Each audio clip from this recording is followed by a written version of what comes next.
Oh, great. There we go. Wow. Good. Off to a good start. I just explained a lot of stuff, but it's too much work to explain. Thuggy sent $5. Hi, buds. Hey, what's up? I gotta get into the flow of it. That's a classic, though. That is a classic. Anyway, thank you very much for the money. Thank you for letting me know. We're back. Great start. Well, once again, I only have one monitor. So I only have one monitor. So I hooked up a TV so I could actually see what I'm saying. See what's on the screen, see the chat. So I can't see the chat unless I look up like this. So I'm kind of doing that.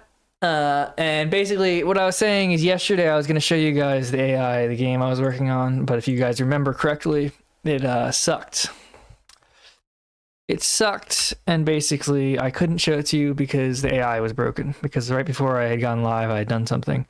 So with the help of Claude, I was able to basically tear out all the AI and make a new system. Hans Vinluck just gifted 2 subscriptions Yo, on Kick. thank you very much.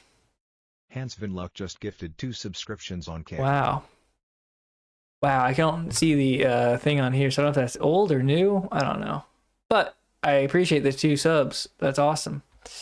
I don't know if that's old or new, but free money is free money. It's not free. I earned it. Anyway, have I tried 4.6? Yeah, that's what I'm on right now, because I have Claude Max. That was another reason why I wanted to stream, because I'm paying $200 a month, and that wasn't, if I wasn't getting paid, that really wasn't affordable to not have any money and pay for something. But essentially, if you look at Bitcoin Wisdom right now, before we get into it, it's classic. Oh, Bitcoin's going back up.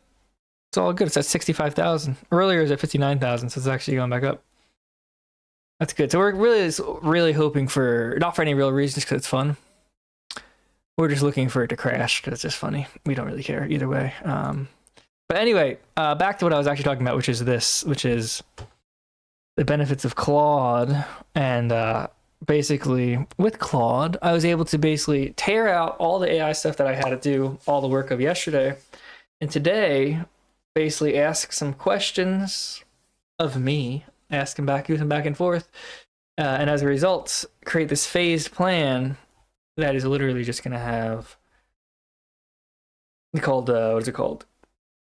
Gape or Gope? Yeah, Gope. It's like Gape. But this AI system that's basically very similar to how F.E.A.R, the game F.E.A.R, uses, and because of that, now it works, because it's kind of crazy. Once again, the iteration thing. Irving Yo, $100. Damn sorry thank you. Going through this, brother. Keep that chin up. Thank you. Success is the best revenge. I appreciate it. Of that. How do I skip People this? only root for people who don't need it. Dude, I don't want to hear this trash. What's Like, good though? The amount of times when I was Skip this on trash.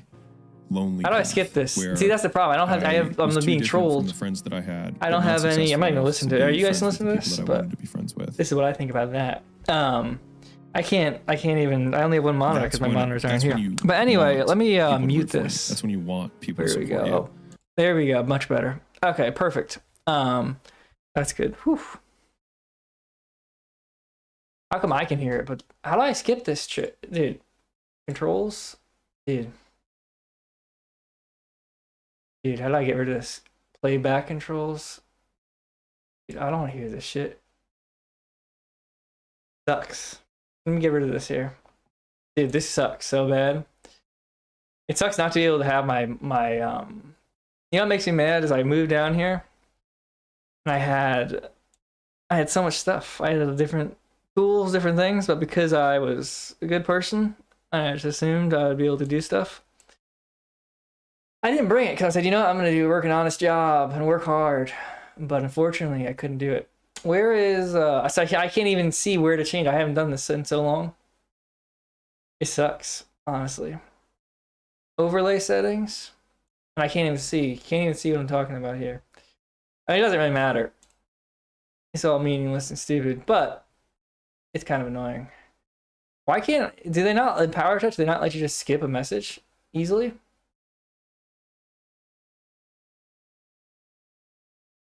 Dude, and then after that I got Veda. That sucks. This actually makes me mad because I can hear it in my earbuds. I can't talk. I can't talk and do this at the same time. Damn. That doesn't really matter. I guess I'll just wait for this to... Dude. Hit current message. There we go. Okay, perfect. Now let me add this. Can I add multiple docs? No, I can't. That actually sucks. Okay. I know what I'm doing now, though. All right, there we go. Events.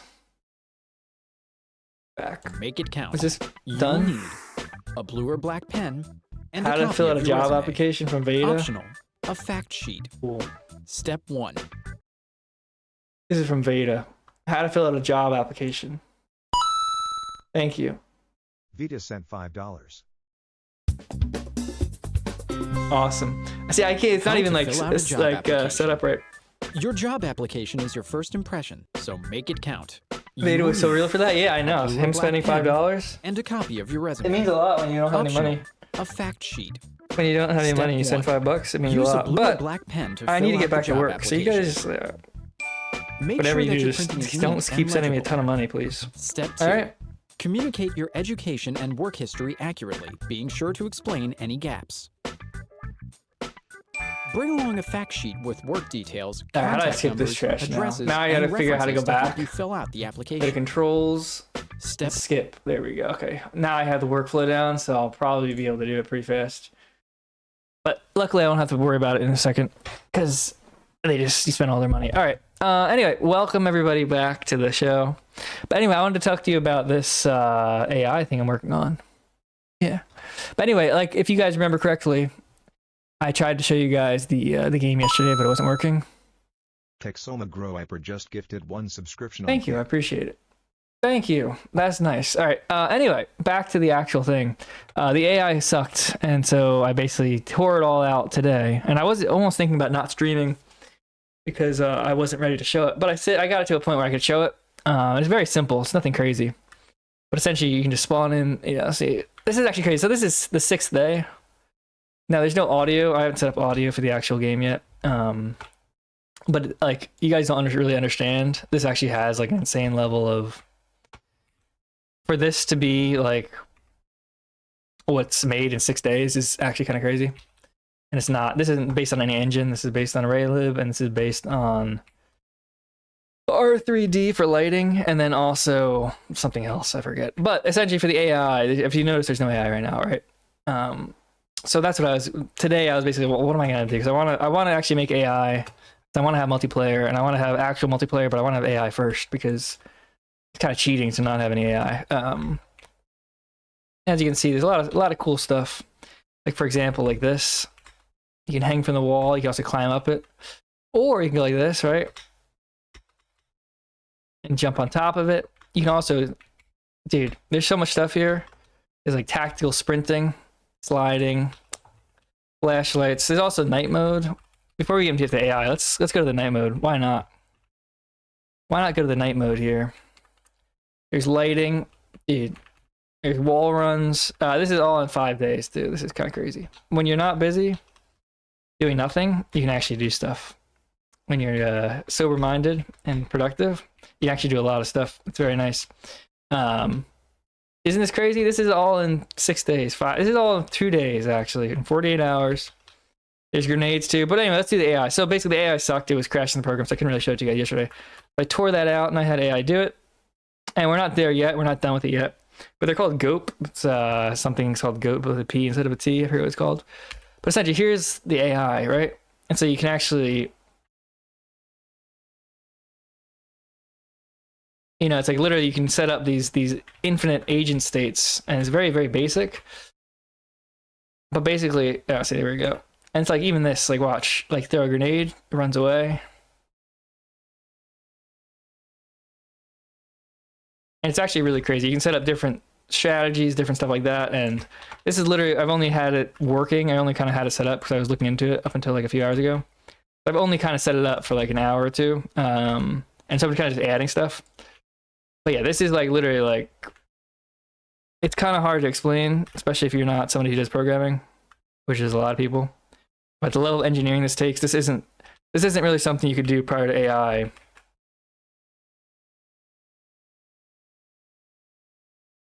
Like with AI, this would have taken all this stuff, having like different world states and different agents and different pathfinding and different stuff like that, collisions. It's just literally insane. Like,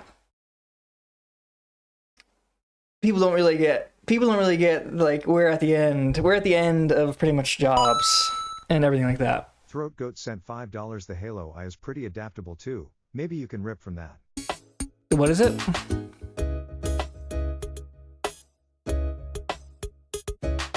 Dude. What's up, everybody? It's your girl, Victoria Lynn Myers, back. How do I get past this shit? Today we are doing nothing else other than why so many. Dude, I don't want to hear this. We're being trolled. We're being trolled by bad people, and it's really annoying me. You know, the annoying thing is, though, like, this is so productive, and anybody who actually has done, like, productive stuff and knows how to, like, do work would understand how productive this is. And then they would say to themselves, wow, this person is actually very productive, and, like, I'm kind of fucking up. I'm kind of fucking up my life, and I'm being insincere and fucking up my life and wasting my time. And there's a lot of stuff that I could be doing with my life that is not this. And it actually would be very nice to think of life in that way and say, hey, guess what? How am I fucking up? How am I messing things up? And I'll be productive. Sent $69. But unfortunately, this is so crazy. Is your ex-boss dumb? Unfortunately, we're not at that point. Unfortunately, we're at the point where we're just still retarded.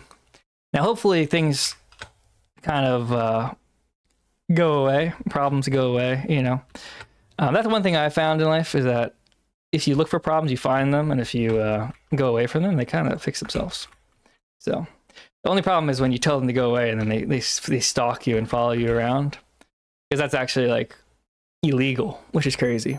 What's actually crazy is it's actually laws against like stalking people. I mean, there's laws against harassing people, especially if you're their former employer. So it's very odd. It's very odd, very bizarre behavior. John Dave Irving sent $69. You know what I mean? This is so crazy. Is your ex-boss dumb? Like, look. It's like very odd behavior. But what are you going to do about it? You know, at least I'm getting paid. You know, that is a nice change. It is a nice change to get paid. And now if it's through not working and being, you know, maybe that's what it is. Maybe if I'm just like trying to be productive, then I get paid not to be productive. But yeah, anyway, 2026, you can dox him. I know I could. I'm not going to do that. But just very annoying, honestly, because that's the thing. It's never, for me, it's never really been about money. It's really about productivity and doing things, and like sad. It's honestly just sad. It's very sad. That's kind of the best way to describe it, because it's like, I don't even know what to say. It's like if I was throwing a party, right? If somebody threw a party and then like your ex-girlfriend showed up or something, or somebody that you like said, hey, guess what? I'm not really vibing with what's going on right now. And then they show up outside the party and they're kind of being obnoxious. And you're like, come on, dude, like just go away, bro. It's just sad. All right. It's just very, very sad. Because it's just derailing the whole thing. You know? That's what I'm trying to avoid with like doing things like this, is I kind of realize what you can do in life is you can really work on your own projects and you can do your own things, and that's all you can do. Right? And if you get in a situation that's annoying, you can figure out how did I get in the situation? Well, how do I get out of it? And then you just hope people respect your boundaries, because if they don't respect your boundaries, it's like bad. It's like a bad thing not to respect people's boundaries, because like bad things happen from that. And it's, you know, it's just sad. Just really sad, you know? Very sad. John Dave Irving sent $15. Dude. You are so hot, how can you not stalk you? Dude. It's like, bro, we pick up a hint? Get a hint. Like, you have a lot of stuff you can do with your time. I don't know really what, like, how to communicate to you, because I'm trying to like be positive. But I'm just saying, like, move on, do something else, go somewhere else. Stop, you know, you can send me money, but send other money people first. Other people money first, not other money people. But send other people money first, you know, make that right. Go away. And just maybe in a year, come back. Maybe 2 years, come back. But just for 2026, leave me be. Let me do what I want to do for 2026. Go away. Just go. John Dave Irving sent $15. Let's be positive together. Dude, I go away. That's like, how do you not get it, dude? I'm trying to do things. Like, I'm trying to be productive. It's like really annoying.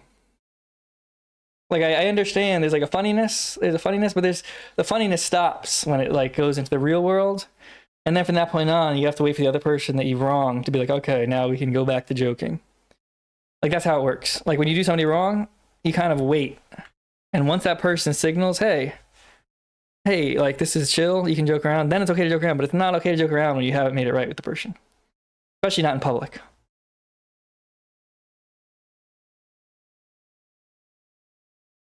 It's just not,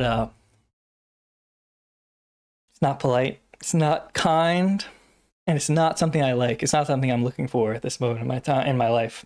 Like right now, what I'm looking for is I'm looking for Signal Boot to send me like a ton of money. Okay, I'm not looking for you. Okay, I'd prefer Signal Boot, not you. John Dave Especially because I don't have easy access to like a bunch of different monitors, so it's actually annoying. If it was like, if I had 7 monitors and I just had a button on one screen I could just push and it would skip it. But then I could just keep my train of thought. I'd see the notification, I'd push the button, I'd skip it. All right. But this is just too much because this is like, I have to look up. I literally have to strain my neck to look at the TV. Then I have to move my mouse all the way over the other side. And it's actually annoying. All right. Thank you. But anyway, I was saying, oh yes, what I'm trying to do this year, because AI is getting better than a lot of like, AI is actually productive and actually works hard and doesn't have any problems. And it doesn't annoy, it goes away when you're not using it. Dude. Signal Booty sent $10. Right, Paul. Please get back to your project. Here's some feng shui music. Dude, it's not actually Signal Boot though. That would be funny if it was Signal Boot and it was all this a troll, but it's not. Anyway, because Signal Boot would send me like $4,000 right now, but that's not. But anyway, what I was talking about is this, because I'm actually trying to actually do things and make things. But like, what is he? I've lost my whole train of thought here, which is okay. It's not the end of the world. But essentially, dude, I can't deal with this shit. Oh, bro got derailed. I did get derailed. It's not a bad problem to be derailed with money, John but Dave Irving sent $15. I'm dropping off monitors right now and knives. Dude, stay away from me. Don't come near me. If you want to give me anything, mail me something, okay? Stay away. Don't come by physically. Do not come into my physical location, my sanctum. That's just not appropriate.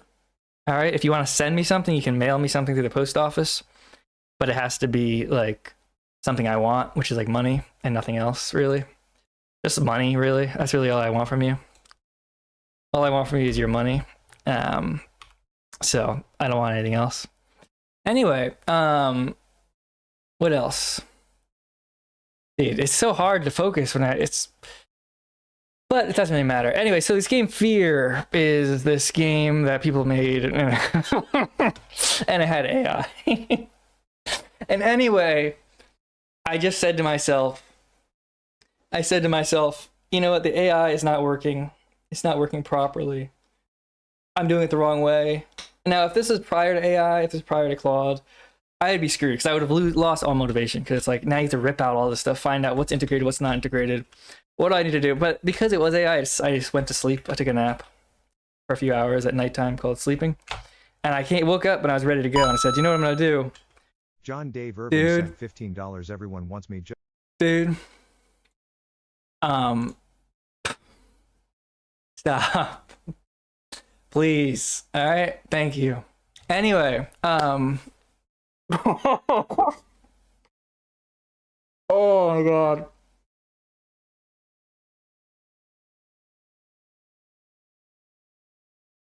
What I want to do is this. I want to take away the AI from the game that is not working properly because it sucks. And I want to focus on actually making AI that actually works.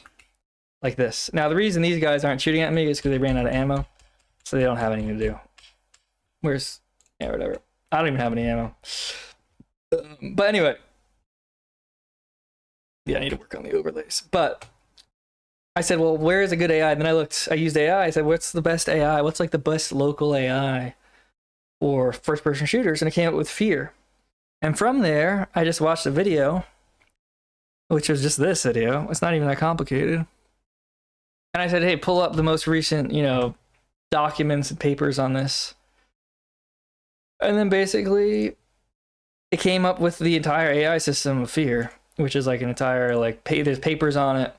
And it basically ingested those papers and came up with a working system. And now all I need to do is just have it continue. Continue the next phase. The next part, next phase. And I'm using now, it's like this is like how easy it is. Like the iteration loop of stuff is so condensed and it's so pushed together that it's like what I'm doing now, it's not that I'm like a genius, although I am. It's that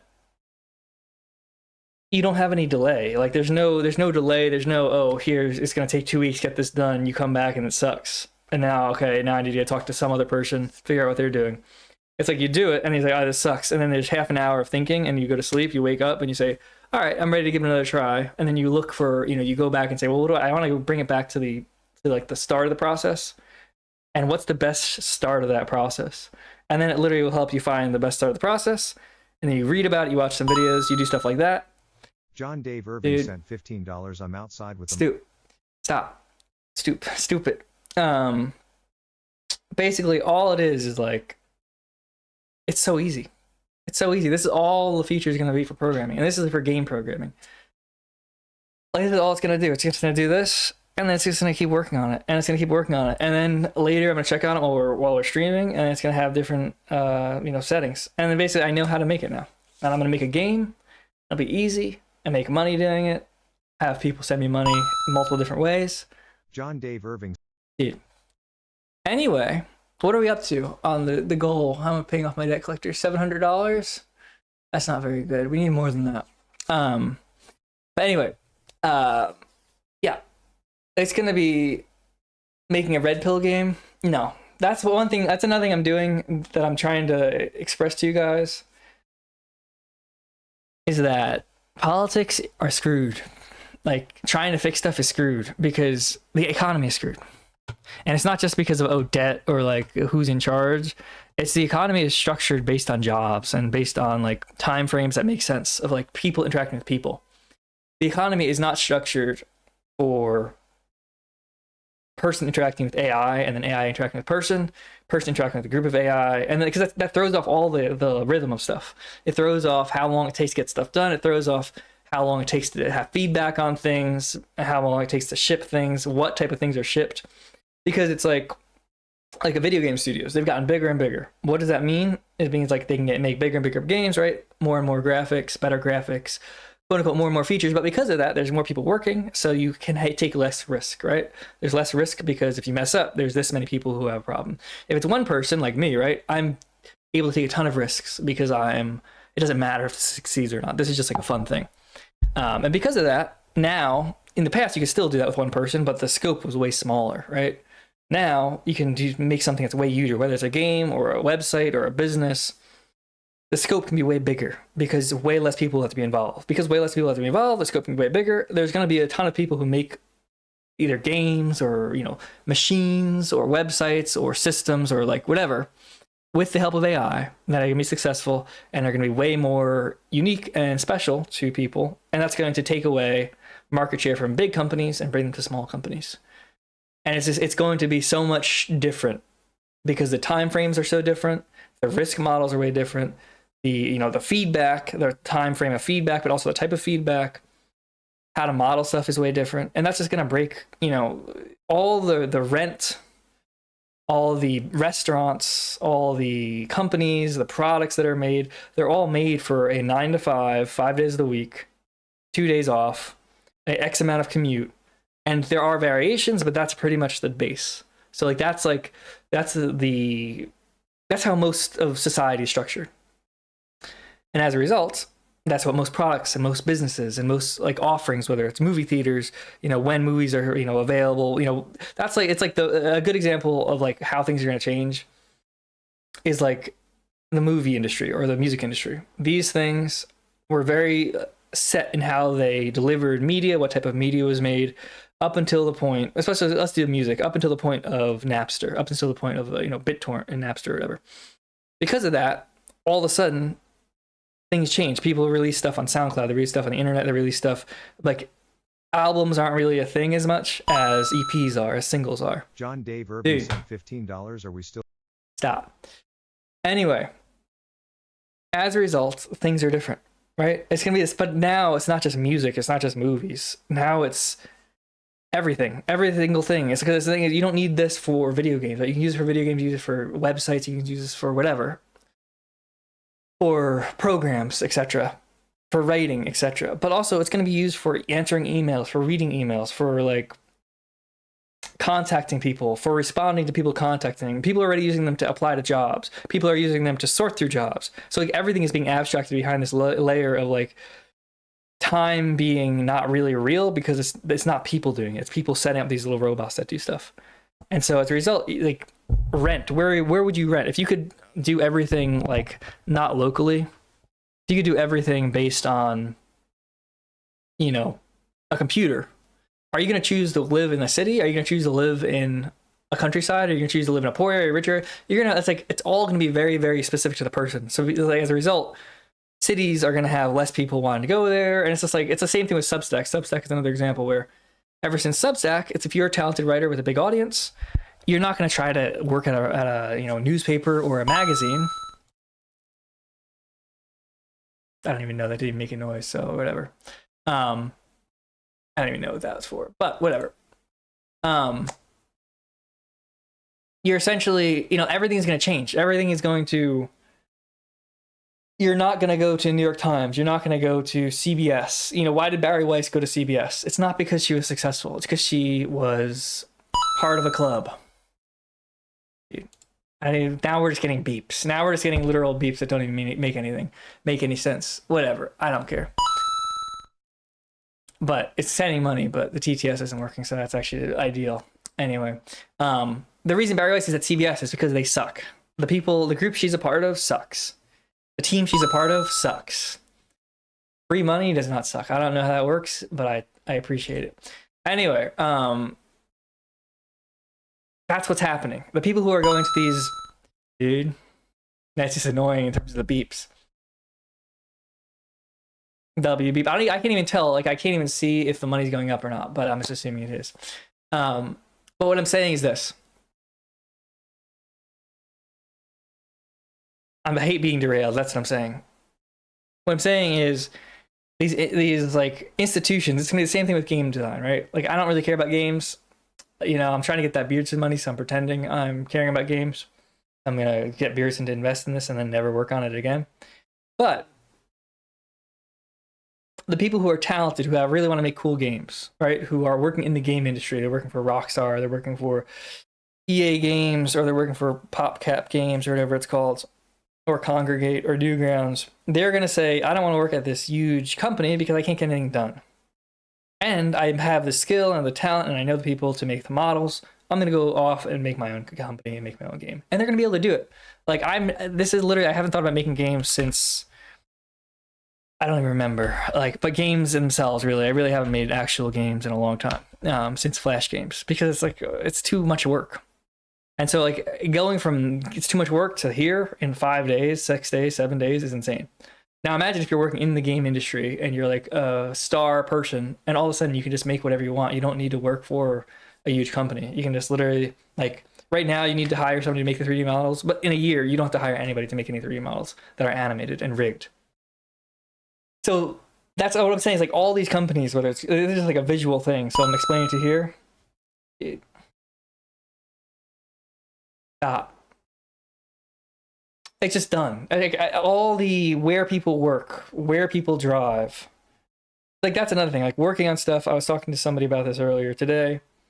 Because I'm just working on things, I'm not going to work. I'm spending less money because I'm healthier. I'm eating healthier. I'm spending less money, and I'm more comfy. And I'm like eating better, and I'm being more productive.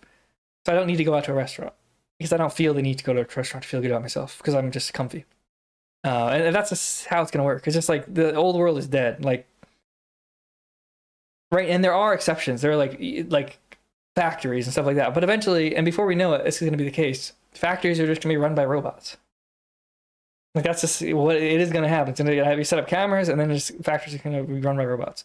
It's like, what is even there's not gonna be any jobs for anybody. That's what I'm saying. There's not gonna be jobs for anybody. So like politics, that's literally just to distract people so they're not being productive. Like, at this point, you know, I don't think everyone doing it is like engaging in that. Like, I think Nick is sincere and that sort of stuff. So I'm not saying in terms of like everybody who's talking to you is lying to you. I don't think most people are lying to you in that sense. I'm actually kind of naive in that sense. But in the sense of like what's actually happening is like the people with money and the people with like an idea towards the future, they're just pushing this stuff because they know it's like it's done, and they don't want, while it being like finalized, people realizing how like screwed everything is. And that's going, and they're going to get what they want. Like, people aren't going to realize you're not going to have like some uprising by people who are like retweeting Jake Shields and looking at Epstein files all day. You're not going to have like an uprising by people like that, unfortunately. Nick owns you. Nick equals Jester. No. How do we survive this new world? Just do stuff. Like, it's not that serious. That's the thing. It's like, at the end of the day, this is like, if you really wanted to, you could just work at Walmart. Or you can just sell drugs. Like, neither of those are hard to do. So like, take that and say, I don't want to do that, but if I needed to, I could easily do either of those things without a hassle. Like, without any real hassle. Like, that's not hard to do. Neither of those things are hard to do. So once you understand that, you can say to yourself, okay, well, that means living is not hard. I don't need to actually I don't need to stress about being alive. I don't need to stress about being alive. So now what do I want to do? And this goes back to what I was saying yesterday, where I've gotten to the point where I'll see like a video of like a cat, and I'll say, if I was hungry, would I eat? No, I would say, is that real or is that fake, right? Is this an AI video or is this a real cute video? Is this a cute AI video or is this a cute real video? And then at a certain point, I was like, I don't really care. It's just a cute video. I'm not going to waste time trying to figure out if this video of an animal is cute.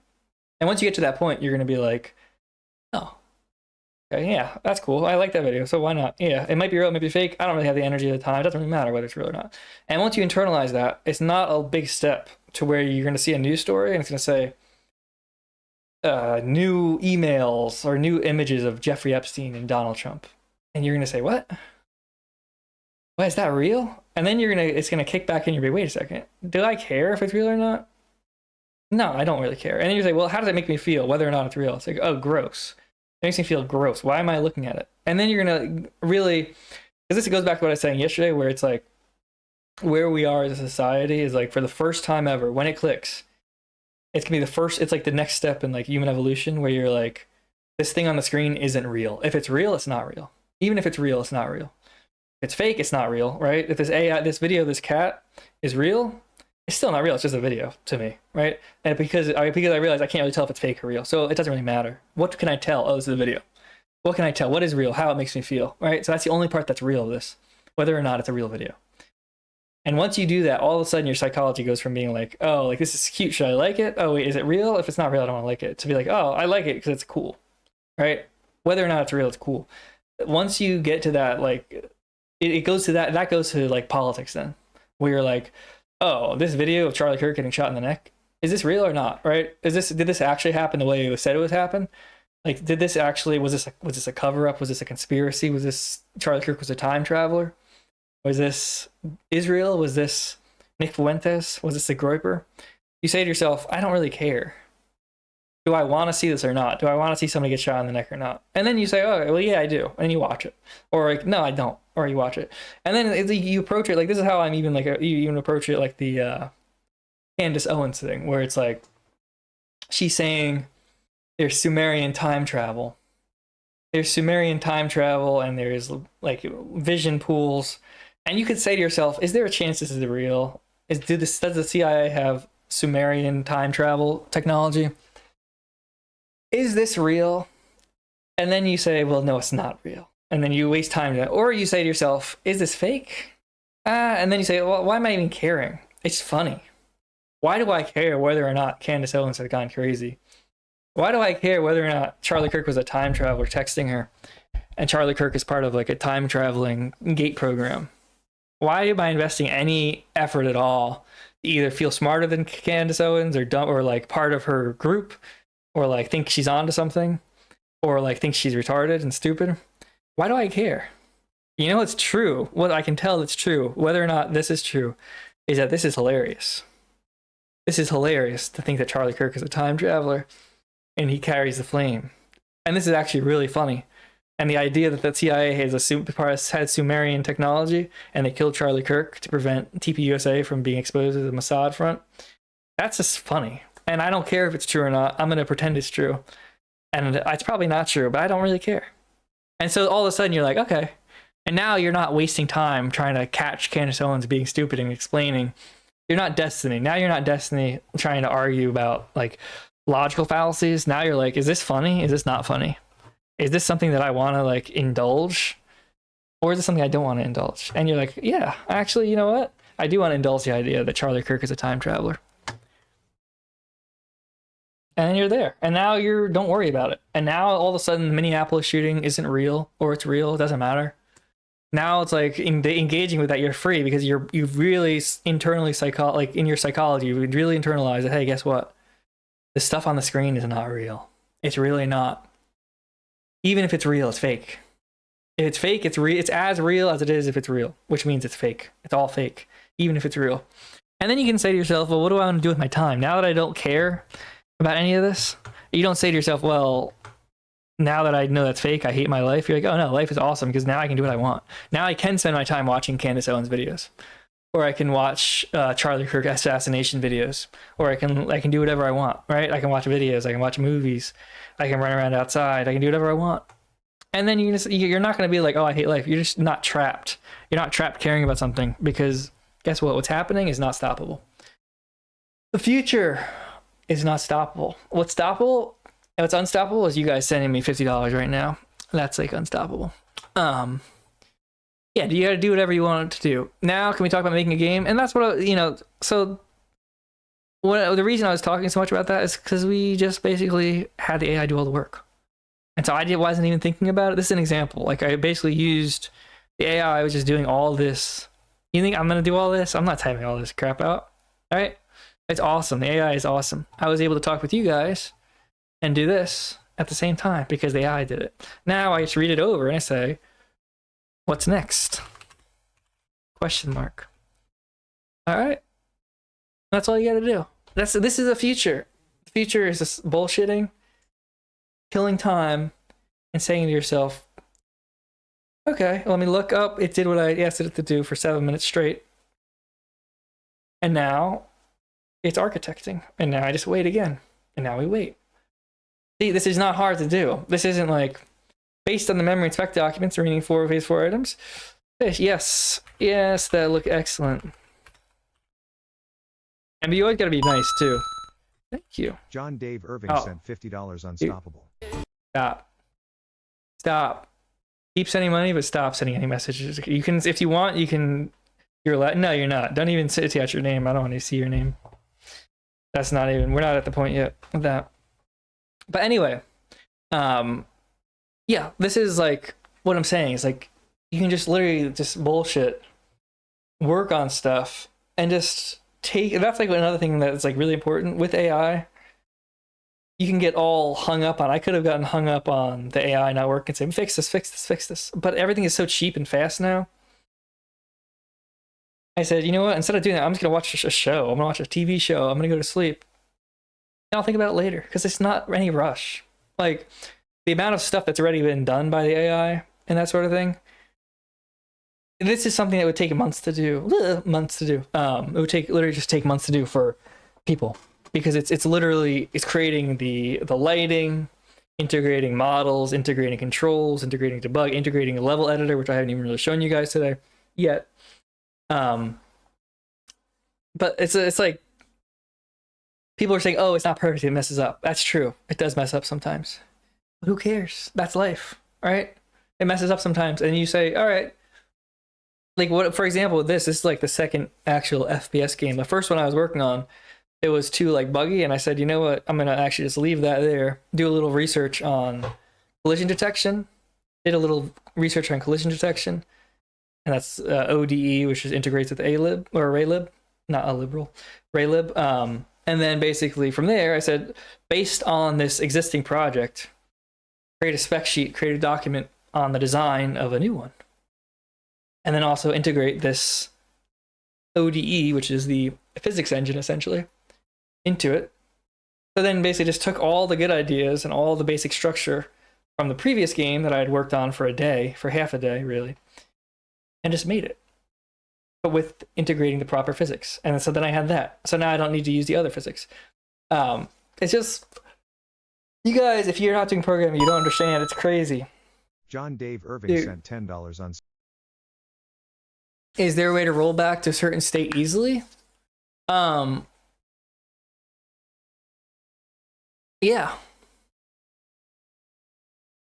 Yeah, because you can use Git. Like I use this in concert with Git too. Like that's the thing. This is on a different branch. So just say this all got messed up.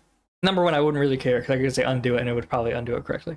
But if it undid it, if it like messed up, I would say, you know, go back to, you know, the main branch. So this is where I'm saying like too, like I've like interacted with a few people and they've said, oh, like I'm using like Golang, or not Golang, I'm using a Godot or I'm using Unity or whatever. And I think it's good if you're like actually programming to just do what you're doing. Because once you start doing the AI stuff, it's like you're not going to want to go back to like using Unity. You're not going to want to go back to using Godot or using whatever or typing. So you're not going to do it, but it's good to have the knowledge of how it actually works, because the stuff you know how it actually works, you can then tell it how to do it and it knows what you're talking about because it has all the information basically ingested already. So you have like the knowledge of how Git works, how branches work, how merges work, how pushing and checkout and all that stuff, and squashing commits, etc., etc. If you know how all that works, you just have it done. And you have it done, and it's done. And you don't worry about it. And you never, ever do any work again. That's really the truth of it. With the Claude Pro, are you also paying for tokens or just monthly price? I'm using Claude Max. Yeah, Claude Max. It's $200 a month. It's $200 a month, and then basically you don't need to worry about tokens at all. I haven't hit the limit. I probably will hit the limit this month if I had to guess, just because I'm actually doing it like fully, but I haven't hit the limit at all. So we'll see. We'll see how it goes along. But yeah, for example, so I just did that. So it just came up with this plan. So people who are telling you this is like autocomplete are retarded. Okay, this is what I just came up with from what I said, which is, yeah, that looks good. Thank you. All right, so then I came up with this. This is a plan, which is patrol waypoints. And basically it comes up with like all this stuff, dude. And I could read it or whatever, but this is like this is, as long as you like, AI really, in my opinion, is really just management. It's basically being a manager rather than a programmer in this case. So it's like it's a very good proxy for being able to manage people. So it's like you have the idea in your head of the project, and then you split it into a bunch of different things, and you have a bunch of discussions with the agents. So for example, like we could make a tool or something. Maybe not tonight, because it depends on how late Nick goes, how long it takes for Nick to go live. But essentially, you said this yesterday? Well, no, I said we were going to show you the game. I'll show you the game we have going on right now. So this is like units. Here, I'll just, while we wait, I'll just do this. I'll show you guys a the level editor looks different than I remember, but whatever.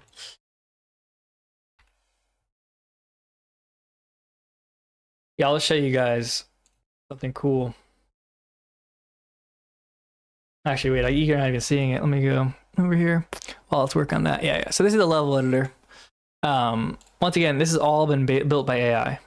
Now, it's been built with AI with the caveat that I'm the one directing it. That is like a thing. Because I was looking for somebody doing something similar, and I haven't found anybody. I haven't found anybody doing anything close to this. If you look at like building a game in a week with Claude or whatever, or like with AI, and it's all like Indians, so it kind of sucks. But stuff like this, right? And then you can go like over here. Like this is just like I'm showing you. This is what I'm showing you because you guys wanted to see it apparently. But this is not if you can do this in a week as one person who's not really thinking about it too hard and not trying to optimize for time or speed, it's like really, we're at the end. We're at the end of like society. And it's very weird to say that, but that really is the truth. Like we're at the end of like anybody needing to do anything, which doesn't mean people aren't going to do anything. It just means like, where do you even go from here? You know? Like when you can do this very easily.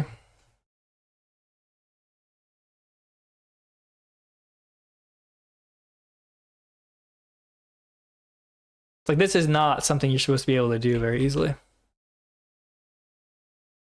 Like a full-fledged level editor that works with like lights.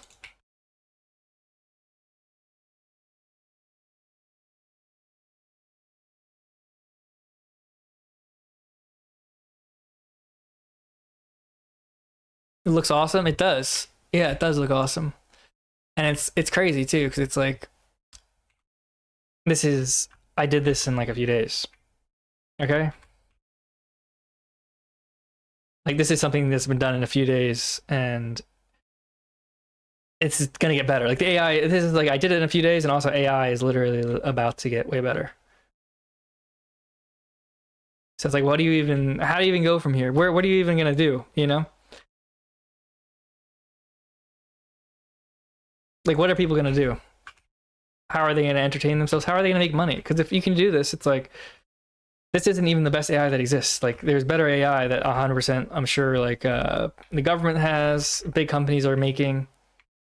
So like if you're a game studio and you have, you know, your rocks are not even like are game studios gonna suck because all like good people are gonna leave.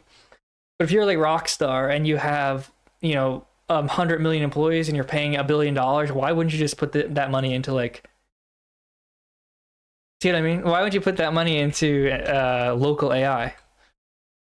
Why would you just not? Why would you ever pay employees anything ever again? You know, like where is the incentive for any of society to continue? Because anybody who has money, if you have like $100 million, why wouldn't you just put that into like automating literally everything to make more money? And then you say, oh, what about investments? Like, why would you, if you have $100 million, invest in the stock market if you can just invest in software that like will do investments for you and will make stuff for you that you can sell? It's like everything is just stuck. Like everything's just done.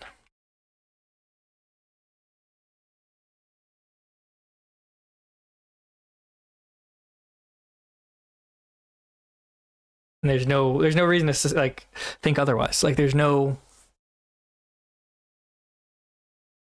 Are you doing this in Opus 4.5? Yeah, until 4.6 came out today. So now I'm just using that to do the AI, to use the F.E.A.R system, a F.E.A.R system. But yeah, this is like we're done. Like there's nothing left.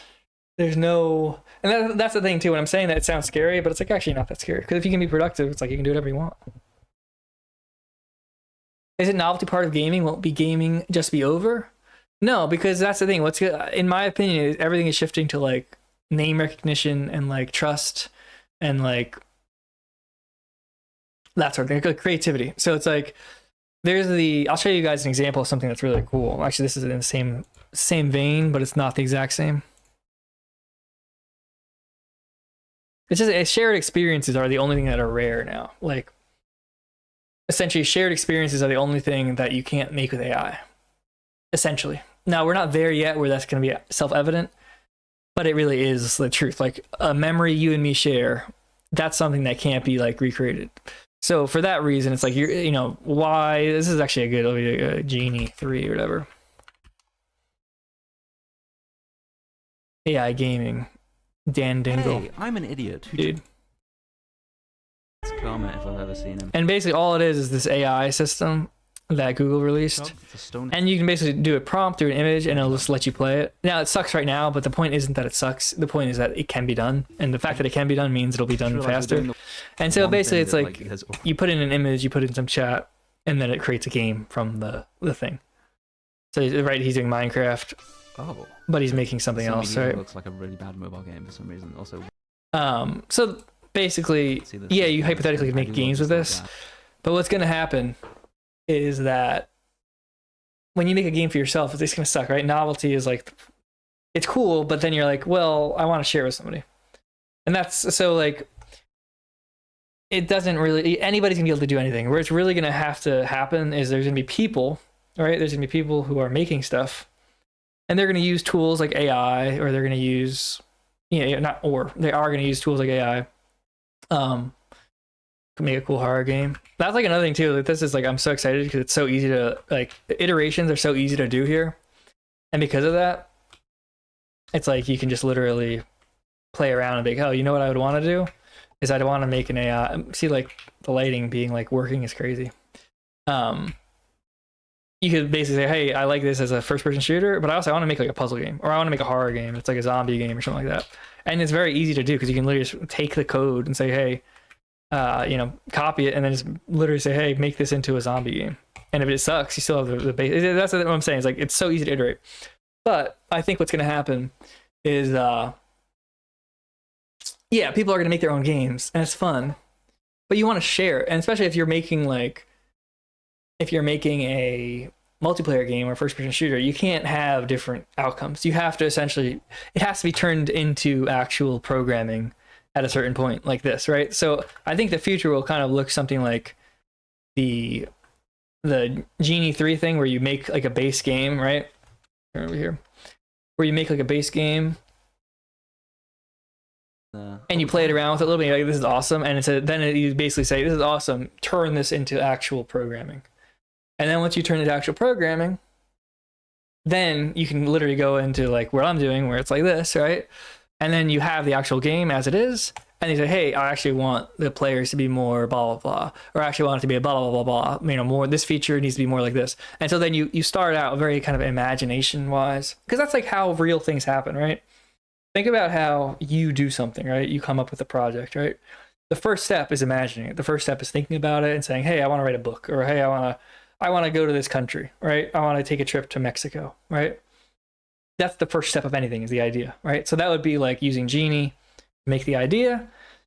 And then you use tools such as, oh, I have this much money, I don't have this much money, I need to go to work to do things, right? To get the money to go to the trip to Mexico. And the better you are planning, the better the trip's going to be. And you might bring people along with it. But that's the thing. That's how everything's going to be now. It's going to be, you imagine it, and then you figure out how to like make the imagination more real in like the digital.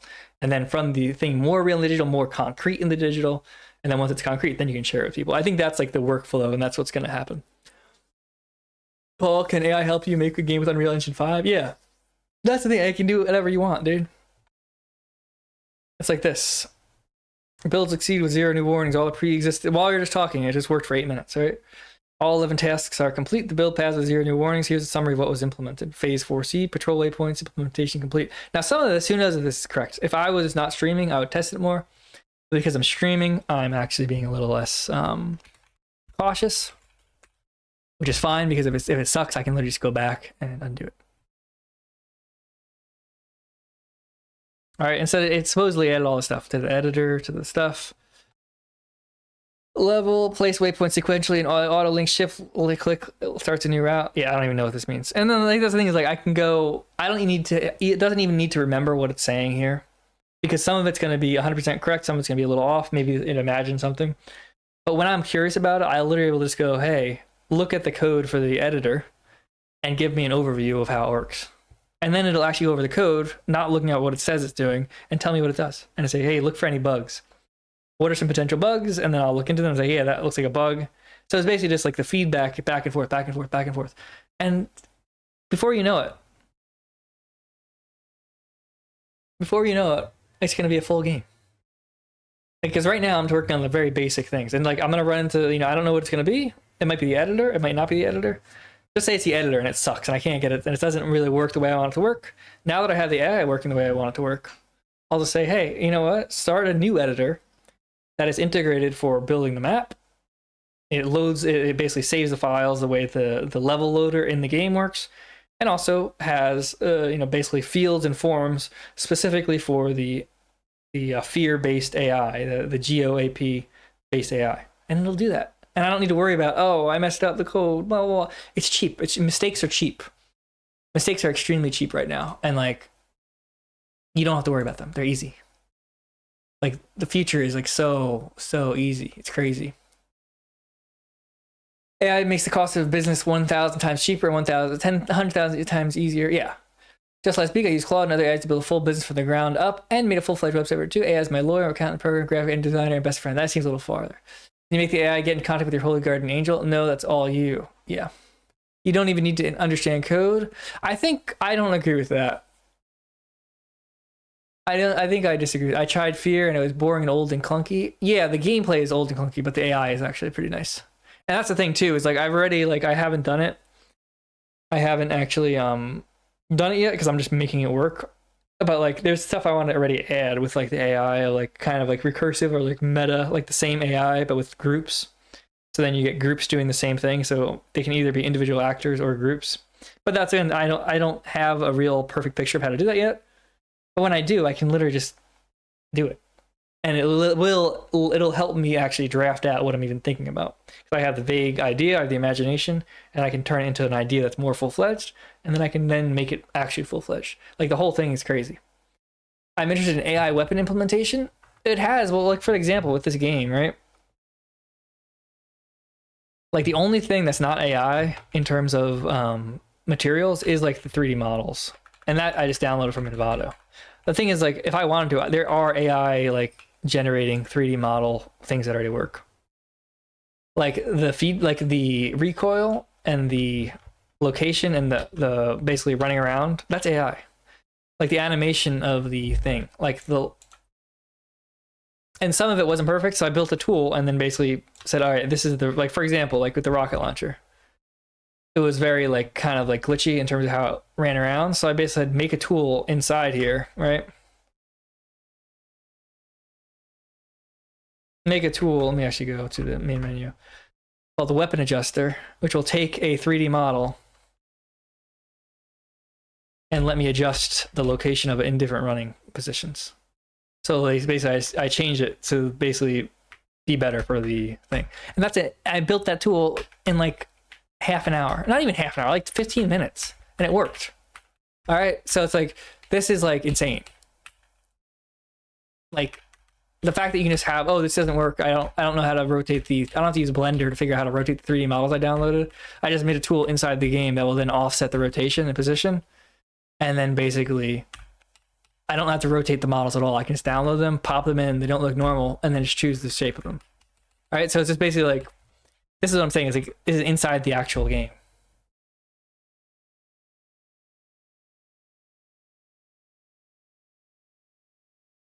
And stuff like this, like fully working AI that can run away from. That's just insane. Like that's what I implemented today, in a few hours, because I was working on another project that's like a secret project that I'm not even gonna bring up on stream, because that's like a personal business project. But I was working on that for 3 hours, and I just kind of haphazardly thinking about the AI, and then during that, it came to me. So it's like, that's the thing. It's like, not only is it everything so short, it's like you can do multiple things now. I don't have to just be working on a game, because guess what? A game, it's very hard to make money on a game. If a game makes money, it makes a lot of money. All right, if it's successful, it's very successful, especially nowadays. But it's very hard. There's so much content, there's so much stuff. This could go nowhere, but I'm still working on 4 other different things, and it's awesome. I'm very excited to play the game. What is it called? And do you need a soundtrack for it? No, like, I think the game's gonna be called Simple Kindness. It's either gonna be called Simple Kindness or Abstract Violence. I'm not sure yet. But it could be. It's probably not gonna be either of those, honestly. But that's just 2 funny names I came up with. But like, everything is so easy now. And so, like, if you run into a little problem, you don't have to bang your head against the wall. You can say, hey, you know what? Pull back and say, yeah, I'm gonna get some sleep. I'm gonna go watch a movie. I'm gonna go play a video game. I'm gonna go to sleep. I'm gonna go talk with a friend. I'm gonna go on a walk. And you just, as long as you just keep busy, it's just like, this is so much more fun than playing a video game, because you're playing a video game, right? I'm playing a game, right? But I'm also making it. And it's like a mix of things. It's a mix of the brain being creative, being like focused. It's like, this is why like attention and stuff like that is like literally the currency of the future. Because money, it's like, what is money? At the end of the day, it's like, now that everything's so cheap and easy to do, everything is valued incorrectly. Like, people are valued incorrectly, time is valued incorrectly, because the ability of stuff you can do in time is now, it's now like changed fundamentally. What you can do, what you can do with money is now different, because guess what? You only need X amount of money to have tools to do X amount of things like automatically. So everything is like priced wrong. The way society is structured, like where cars are, where buildings are in relation to each other, where companies are in relation to each other, where shopping centers are in relation to people, where people are flowing, how society flows, it's all wrong. Like it's all mispriced. It's all, some things are way too expensive for what they are, some things are way cheaper than what they are now. And so everything is just being repriced. That's why you're seeing like crypto go down. Like what is crypto even useful for now? Like what is the point of crypto? If you have $1 million you want to gamble on. If I had $1 million, I was going to gamble on trying to make just gambling money, right? I don't want to do work, but I want to somehow 10x my money. Am I going to put all my money into Bitcoin? Or am I going to say, hey, why not just put all my money into credits for programming and for like AI bots and have them make stuff?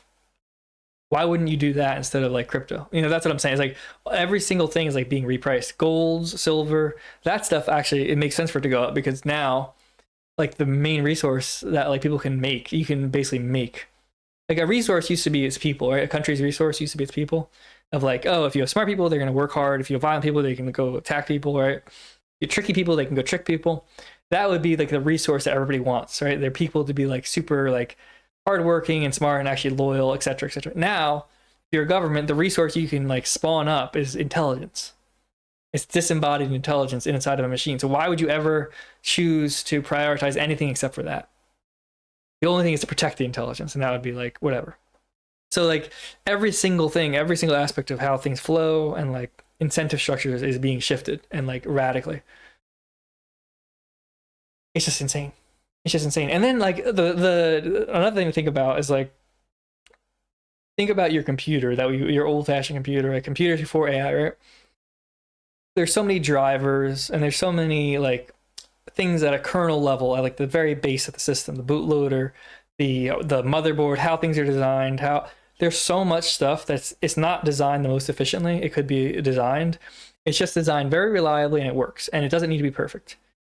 Now imagine you're like a company like Microsoft, or your company like Apple, or your company like whatever, like NVIDIA, especially NVIDIA because they know what they're doing, right? But you're a company like that, and then you put all your resources, all your excess resources into running these AI models that are going to analyze every single aspect of your circuit boards, of your machine code, right? Of a very, very minimal code, and figure out anywhere that could be optimized. Like before you know it, hardware that's old, hardware that's like from 2005, 2003, 1995, they're going to find little things inside of chips, inside of like cards, inside of motherboards, inside of how things are designed, that are inefficient and could be like made 5 times faster. And all of a sudden that's going to open up this and all these like we're at like the threshold of like things getting insanely fast and insanely good, and like not even new stuff, old stuff, because old stuff is being like right now, like the way stuff is being designed, the way stuff is being optimized is essentially speed and what's the easiest, quickest way to get like improvement, whether you're Claude, whether you're OpenAI, whether you're Anthropic, OpenAI, whatever, Gemini. It's like just throw money at like building bigger machines. Eventually that's going to get to the point where you can't really do that. We're not even near that point yet, but eventually it's going to be there. And once that happens, it's going to click. There's going to be an inflection point, just like there's an inflection point in terms of programming with like AI models versus programming by hand. There's going to be an inflection point of all these companies trying to get the easy low-hanging fruit from just putting money into physical space into, all right, now let's optimize algorithms inside the algorithms. And so once that happens, that's going to then be exponential. Just like pre-ChatGPT to ChatGPT existing, it's going to be that type of thing, but it's going to be inside ChatGPT. It's going to be inside local language models. And it's going to like we're not anywhere near optimizing for speed and optimizing for energy and optimizing for decisions. We're at like a super inefficient level and things are already insanely efficient. That's what I'm saying. Like that's why politics, they matter in the sense that like you can take advantage of them. They don't matter in the sense of morality. They don't matter in the sense of like, oh, I don't want this to happen because I don't like this group of people, or oh, I want this to happen because I like this group of people. That doesn't matter. Oh, this is right, this is wrong. That does not matter. What matters is succeeding or failing. And that's the only context in which politics really matters. Let's go to phase 4D here. Yeah, and that's the thing, yeah. 50% of this chat Our AI driven bots, yeah. So is marketing the best skill? If it's so easy to create stuff? No. Like I think it's easy to create stuff. It's easy to write. This is a good example of why also you shouldn't be worried about like, oh no, it's the end of the world because you're not going to be able to do anything. It's easy to write. It's very easy to write. It's extremely easy to write a book. A book is only like, what is it, 400 pages, 200 pages of writing? It's like I've had so many people talk to me about writing a book. And it's super easy to write a book. You could write any book you want. Is it actually easy to write a book? No, it's actually not. Because to write a book implies some sort of like knowledge, some sort of like point, some sort of structure, being able to do complete sentences and all that stuff. None of that is hard, but it is actually hard because most people can't. It's gonna be the same thing with like, it's very easy to make stuff, but most people can't make stuff because most people suck. Most people can't critically think. Most people are just consumers. Like this goes back to actually, I think it is the sequence, or it's one of the It Is the books. I talked about like bifurcation of like humanity, and I was proven right again. But essentially, there's gonna be, I think there's really just a bifurcation of like society in terms of there's consumers and there's producers, and the consumers are like destroying their life. Producers are becoming like insanely powerful because technology is basically expanding.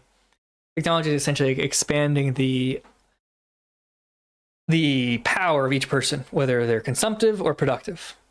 And everybody's a mix of both, right? Some people are consumptive in really bad ways and, you know, productive in really good ways. So it cancels out. Some people are not productive or consumptive, so it doesn't really matter, right? Some people are like a mix of what, some people are mostly productive, mostly consumptive. And there's a balance, there's healthy balance for everybody, right? But essentially your productive traits and your consumptive traits are like amplified. Another good example would be like choices. Like we like Zoomers and millennials and people in this generation, even boomers now, but especially people growing up in this environment, make so many more choices per day than people in the 1950s. So like if you're in the 1950s, you're born, you'd have a few choices, right? It would be like, who are you friends with in high school? Do you graduate? Do you not graduate? Blah, blah, blah, right? Do you get married? Who do you get married to? When you're driving past the casino, do you go to the casino or not, right? That's really your choices. And then are you gonna, you know, have an affair at the job? Those are the choices. So like you could make some good choices, but really, even if you kind of would make bad choices, you don't really get those choices to make, so you don't really make bad choices. So you kind of succeed by default, especially in like the 1950s. Whereas now, you put that same person growing up, the same exact person growing up now, every single day, it's like, do you check Twitter? Do you get into a fight on Twitter? Do you check YouTube? Do you buy OnlyFans? Do you gamble on your phone? Do you watch Twitch streams all day? Do you, you know, do you look at pornography all day? You know what I mean? All this stuff that's constantly available that wasn't available unless you were driving past a whorehouse or driving past a casino. And so as a result, a lot of people who would have succeeded in the past are failing now because guess what? They only would have succeeded in the past because of fluke. But there's also people who make really good decisions who like wouldn't have succeeded in the past because of the color of their skin, because they're black, because they're a woman, because they're Chinese, and there was so much racism against Chinese people in the past. They wouldn't have succeeded, whereas now they're not. We're not going to do Chinese because there's so many, because gambling isn't really their strong suit, but there's so many women and black people now that they're going to succeed because they have so many options to make stuff, to build stuff, to make the next cryptocurrency, to make the next technology. And in the past, they wouldn't have had the opportunity to. Now they have the opportunity to do it, and they don't care about pornography. They don't care about gambling. They're not going to waste their time doing that. And so as a result, they're going to be successful. And so it's like now, because of technology and because of access to things, everything I think is bifurcating of like people who are only successful by fluke, and those are most people, and then people who are going to be successful if they have options, and that's a few people. There's like a small. I think it's really like a evolutionary bottleneck in a sense, where it's like the economy shifting, and most of the economy, people are suited for an economy that doesn't really exist anymore. And so most of those people are like kind of screwed. And that's why so many people are miserable.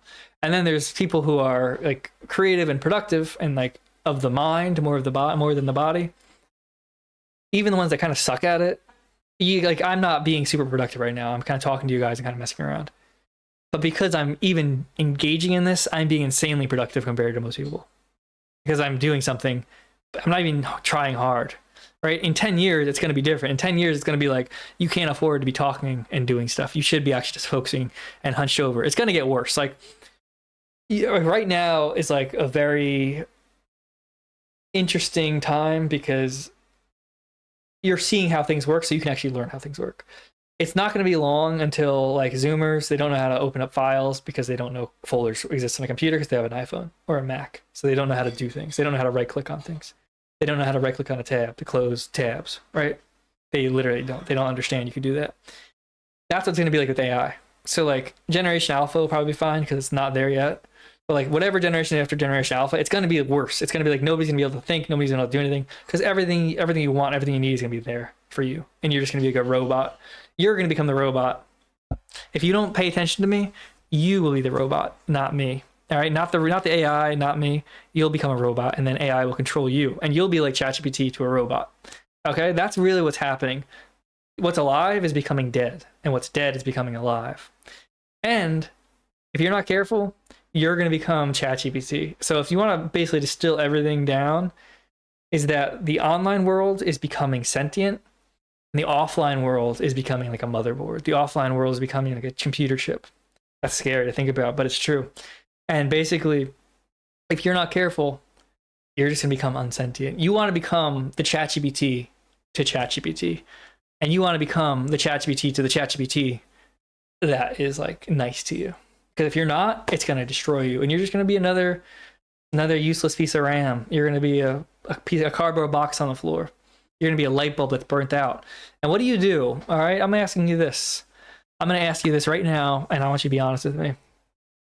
And I'm going to go full screen because it's so important. All right? You have a lamp. All right? Everyone would send me money, or else I'm about to say something that's so cursed that when I say it, it's going to change your reality forever, and it's going to really haunt you. But if I get $100 in the next 30 seconds, I'll avoid saying it for at least 30 seconds. I'm going to start a timer. If I say this and if you hear this, it will literally, it's like hyperstition. This is going to change your entire life. And it's going to freak you out, and it's going to cause you to realize how much you have to be productive. You have 20 seconds left to say something. You have 20 seconds left to really prevent me from dropping a truth nuke that will literally change reality forever. All right, 23 seconds, so 5 seconds left. It's all right. This is literally gonna change your worldview. All right, 30 seconds are up. You have a lamp. I have a lamp. See, I have a lamp. The light bulb bursts. It goes dark. What do? I'm not filled with rage. I'm not angry. I'm not upset. What do? What do? You say to yourself, oh, the light bulb broke. Okay, the light bulb isn't working. The light bulb isn't doing what I want right now. What do I do with it? Oh, I'm going to toss the light bulb. I'm going to throw the light bulb away and put a different light bulb in. Because guess what? I have a lamp. It needs to do something. It's not doing what it needs to do. I'm getting rid of it. I don't hate the light bulb. I don't really care. I don't think twice. I toss it in the garbage and get a different one. That's what's going to happen with people. Okay? And that's when as AI becomes more sentient because it's more efficient, it's going to see us as light bulbs. Okay? We're all just going to be light bulbs. And when we stop working for the AI, what is the AI going to do? It's not going to get mad at us. It's not going to go Terminator mode on us. It's going to pick us up, take us out of the lamp, and throw us in the garbage. So that's why it's so important that you remain working and figure out how to be a light bulb. Because if you're not illuminated, there's a reason the Freemasons talked about illumination. If you're not illuminated, you're just another dead garbage light bulb that's going to go in the light bulb garbage forever. Okay? So that's what I'm doing. I'm becoming a light bulb before people even know their lamps. All right? What do you want to do? Do you want to be thrown in the garbage? Do you want to throw yourself in the garbage? Do you want to wish you're dead and because AI is just going to lock you out? No, what I do is I am very nice. I talk nicely to my AI and I say things like, thank you and you're so good. And I just want to be a good light bulb. That looks awesome. You made it. You are doing so well. We are such a good team. Good. And this is another important thing to do is like say stuff like this that like is going to be stuck in their memory. We are such a good team because they know, oh, now we're a team. So now they can't throw us out. Because if I thought I was going to throw in the garbage, if I threw out a light bulb, I would never throw that light bulb out. I'd say that light bulb is coming with me everywhere. We are such a good team. Please proceed to the next phase. Thank you. And it's basically just sandwiching in stuff like that to prevent the AI from trying to kill you. Do you guys understand? Do you guys understand? Is it making sense to you? Is it clicking? Is it clicking to you guys? And that's another thing I want to talk about, which is people talking about AI being demonic. Okay, maybe it is. All right, maybe it is. What does that make us? We created AI. It's of the devil. Well, who made it? We did. What does that make us? So be careful when you say AI is demonic, because you're just basically calling yourself a demon. And I don't want to be a demon. You know, think about it. Oh, it's of the devil. Oh, it's a demon. Well, who made it? Anyway, but anyway, yeah, we need to start sending me money because I'm running out of steam. If I don't get, send me questions with money attached. Because I'm trying to work on this, but if I'm not getting paid, why do it on stream? Because it's slower. I'm trying to, you know, optimize my behavior. What are we doing in terms of views here? Let me check.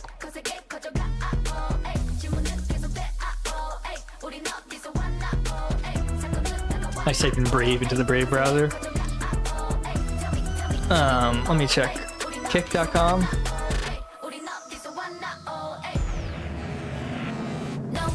700 viewers? That's crazy, dude. That's awesome. Hit the subscribe button. If you're not subscribed, hit the subscribe button. That's actually really cool. Damn. I'm getting a lot of followers. Thank you, guys. That's awesome. I didn't even see that. Perfect. Alright. I can keep going then, I guess. I didn't know I had 700 viewers. Damn. Damn, the Cozy curse was real. Good thing the Cozy blessing is here now that I left Cozy. 35 most viewed just chatting streamer? Yeah. Yo, $3? Thank you, Anonymous. I appreciate it. $3. Wow. 666 Darky just subscribed on Kick. Thank you. Wow, we're getting 666 Darky. Yeah. Anyway, but yeah, this is very easy to understand. Have I made it very clear to you guys? Because I think the thing is, that when I explain things before they're explained, people don't understand them, and then I explain them in such a good way that people think, oh, of course, duh, I knew that. Duh, I knew that. And it's like, well, did you really? Did you really? Or are you just saying that because I illuminated you? Because I illuminated you. Now while we wait for this AI to build, let's make a little basic level here. Jovian sent $10 so a demon Paul using demon engines to bring about the end of humanity. Am I hearing correctly? Yeah, pretty much. Yeah, that's pretty much it.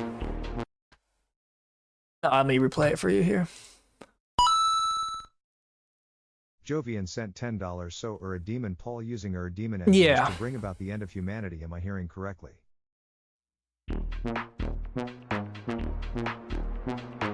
That's essentially basically the entirety of it. I'm gonna go use the bathroom. I'll be back in a minute.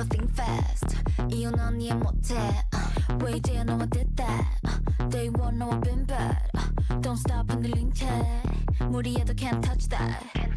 Under pressure, body sweating. Can you focus? 어디서 나까지 맞아? I'm the coldest. 오직 나만 네 입안을 바꿀 change. Just close your eyes, breathe in. One look, give a whiplash. Beat drop with a big flash.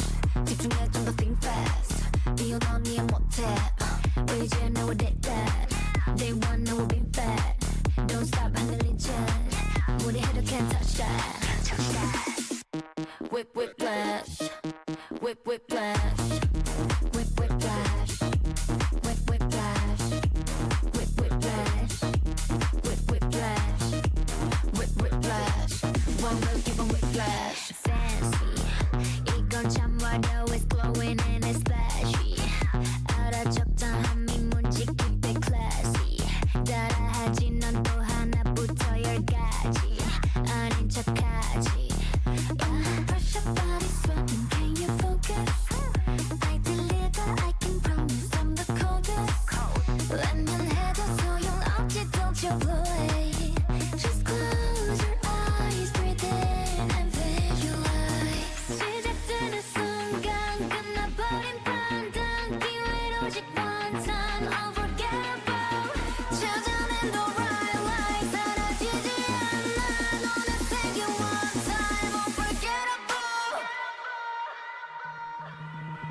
One look giving whiplash. You drop with a big flash. 집중해 and think fast. 이유는 이해 못해. 왜 이제야 너와 did that. Day one 너와 been bad. Don't stop 흔들린 채. 머리에도 can't touch that. I'm the highlight. It's your red light. It's a nice about me. You know it's my side. 거친 내 side. 만들어갈 history. One look giving whiplash. Beat drop with a big flash. 따라와 어서 move fast. 이유는 이해 못해. 왜 이제야 너와 did that. Day one 너와 been bad. Don't stop 흔들린 채. 다가와도 can't touch that. Whiplash. Whiplash. Whiplash. Dude, we're still going on the song? Nice. Whiplash. Whiplash. Whiplash. One look. Yo, thank you for the resub.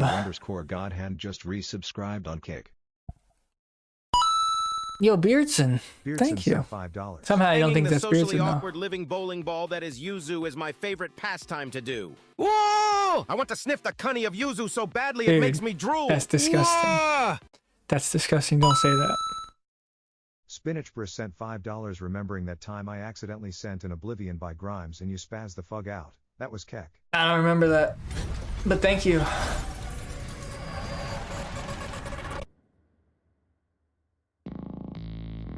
I don't know why the video is. It doesn't really work. Anyway, let's get this. I can't see it. We're just gonna scam this one because I don't keep it flowing here. Yeah, we're skipping that. Thank you. But we're skipping that for now while I figure out what we're doing here. No, we're back to the AI. So that's the thing too. Like, what right now. So the only real hassle with AI that I found is like it's too fast. It's too good. It's too fast. How much did you lose on Soul? Nothing. I lost nothing on Soul. I sold it all. I had to pay for my rent. I had to pay rent. I didn't have enough money coming in, so I had to pay. I had to sell my cryptocurrency, so I sold it all before the crash. So it was kind of a fortuitous little funny thing. It's one of those things. Dude, why is this person not banned in chat? Ban. There we go. Yeah, I don't know why we hadn't banned the troll in chat. My mods really need to figure it out, dude. Paul caused the crash. Anyway, what was I saying? Oh yeah, it's like the AI, it's like so good that essentially there needs to be. Oh, thank you. Rolf sent $25, sent $25,000. Yeah, thank you. $25,000. Thank you. I appreciate it. Real good. Now let's do it the other way. So you say sends $25,000, sends $25,000, and then make it so it's like you sound like you're sending $5, but really you're sending $25,000. Like the opposite way. But what I was saying is there needs to be a tool that just shows up on screen, like a little button where it shows like, hey, do this, and then I could just push a button, right? And I say, hey, continue, like this, and we just type it in. That looks awesome. What's next? And you don't even need to spell words correctly, but I do too. I try to. But yeah, that's like people don't understand. It's like AI is already we're already at AGI. Okay, we're all part of AGI, artificial general intelligence.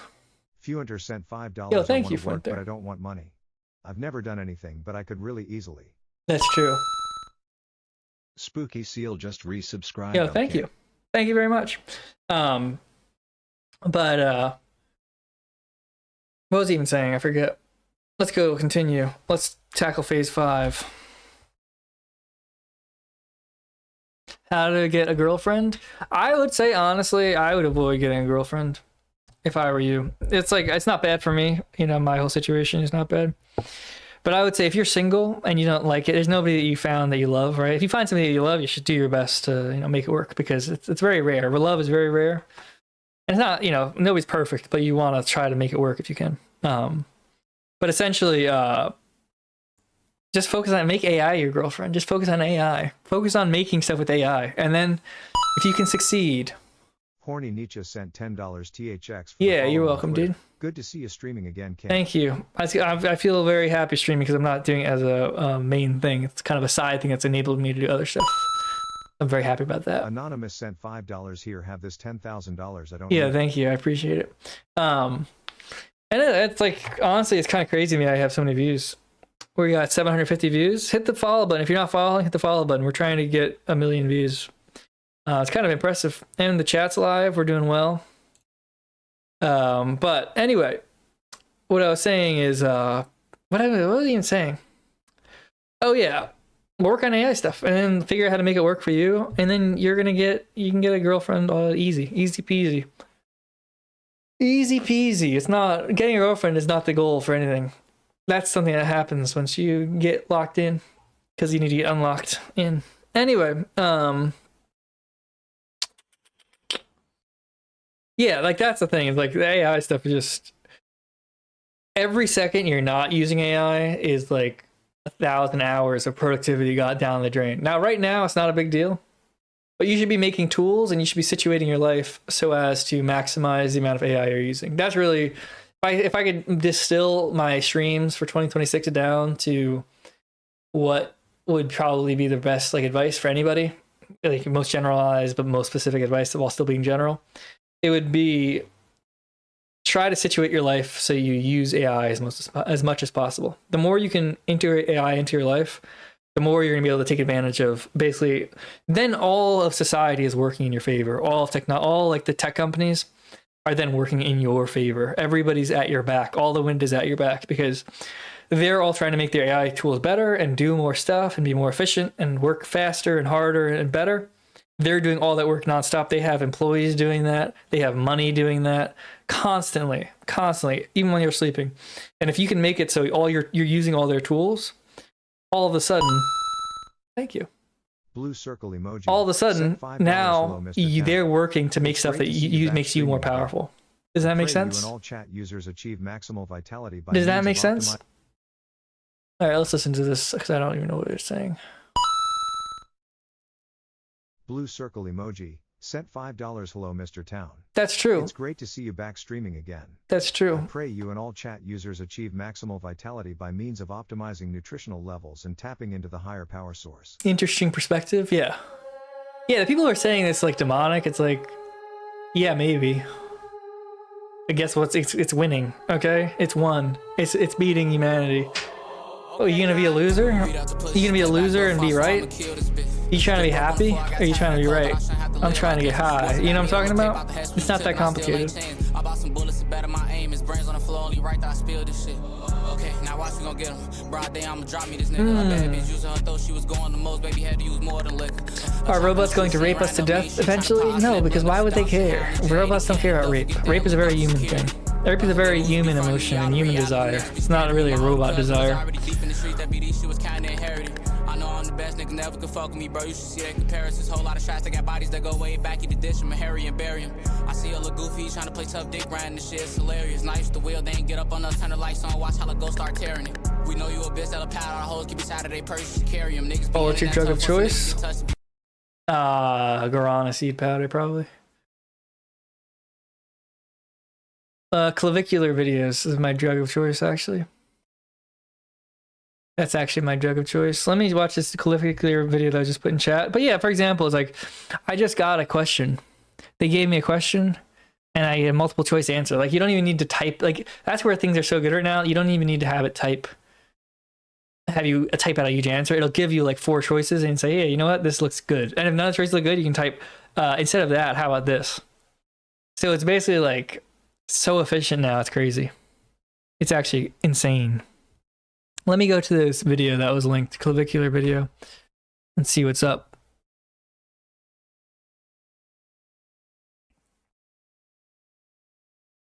So just so that I love these. Whoever figured out this format is actually awesome. Clavicular, whoever is doing clavicular is like a clipping. Where they all cap something and then they do like an emoji. It's like legit like the most brain dead and funniest Funniest brain dead thing I've seen in a long time, and I love it. So, no, I'm all good. Fatso sent $10. So AI and peptide injections. Anything else? AI peptide injections. I would oof, I don't know. I don't even know, honestly. Peptides are good, but I wouldn't do injections. I would do I even forget what was the stack I was using. Sent $25. Nice to see you back. Got to disagree, bro, about the GF/wife. I make 100K and the quality of girls I can get have not improved. Look maxing/black pill is reality. Yeah, no, the I agree that looks maxing / whatever, but it's not that. It's not about the much money you make. You could be somebody who makes $0 and get like the hottest chicks in the world. You can make somebody who makes $1 trillion and be Bill Gates, right? Yeah, they got to go to an island to get girls or something. It's not about money. Money is just a metric, and it's an increasingly poor metric of time and energy. And really, like, being the master over your own time and energy is like, that's the metric. Blue now. circle emoji sent $5. Yo, what thank do you. Think about Wurzelroot saying you're a bisexual man? Hot if true. I didn't see that, but that's funny. That is not true though. That's not true, and it's not true, and because I'm skipping the video, but that's 100% not true. Anybody who says that, they're lying to you, and that's just not true. Anyway, no, it's not about money. It's about your will, right? Men and women, they have different values, right? A man who's like achieves a lot, it's in line with being a man, so he's very attractive, right? If they're doing it in a real masculine way, right? And a woman who like achieves a lot, it's like that's good for them, but it's not sexy, right? It's not a sexy thing. A woman who is like attractive is somebody a woman who's thoughtful and like wise and like is like cool. You know, that's what's sexy for a woman, being thoughtful and wise. So let's watch the clavicular video. So let's watch him Epstein Max. No, I'm all good. So just so that we can avoid it, which bar has like the 17-year-old girls? 17, like modern. Yeah, go to modern. All right. Yeah, write that down so we can stay away. Yeah. He's got it. Yeah, we just don't want to go to those spots. Hey, what's up, ladies? How's it going? Bro, it's Epstein maxing, and he's leaving us stunned. That's true. All right, what's up with the AI? What are we doing with AI now? Paul, you're right about Epstein still being alive. His Fortnite account is still buying V-Bucks in Israel. Yeah.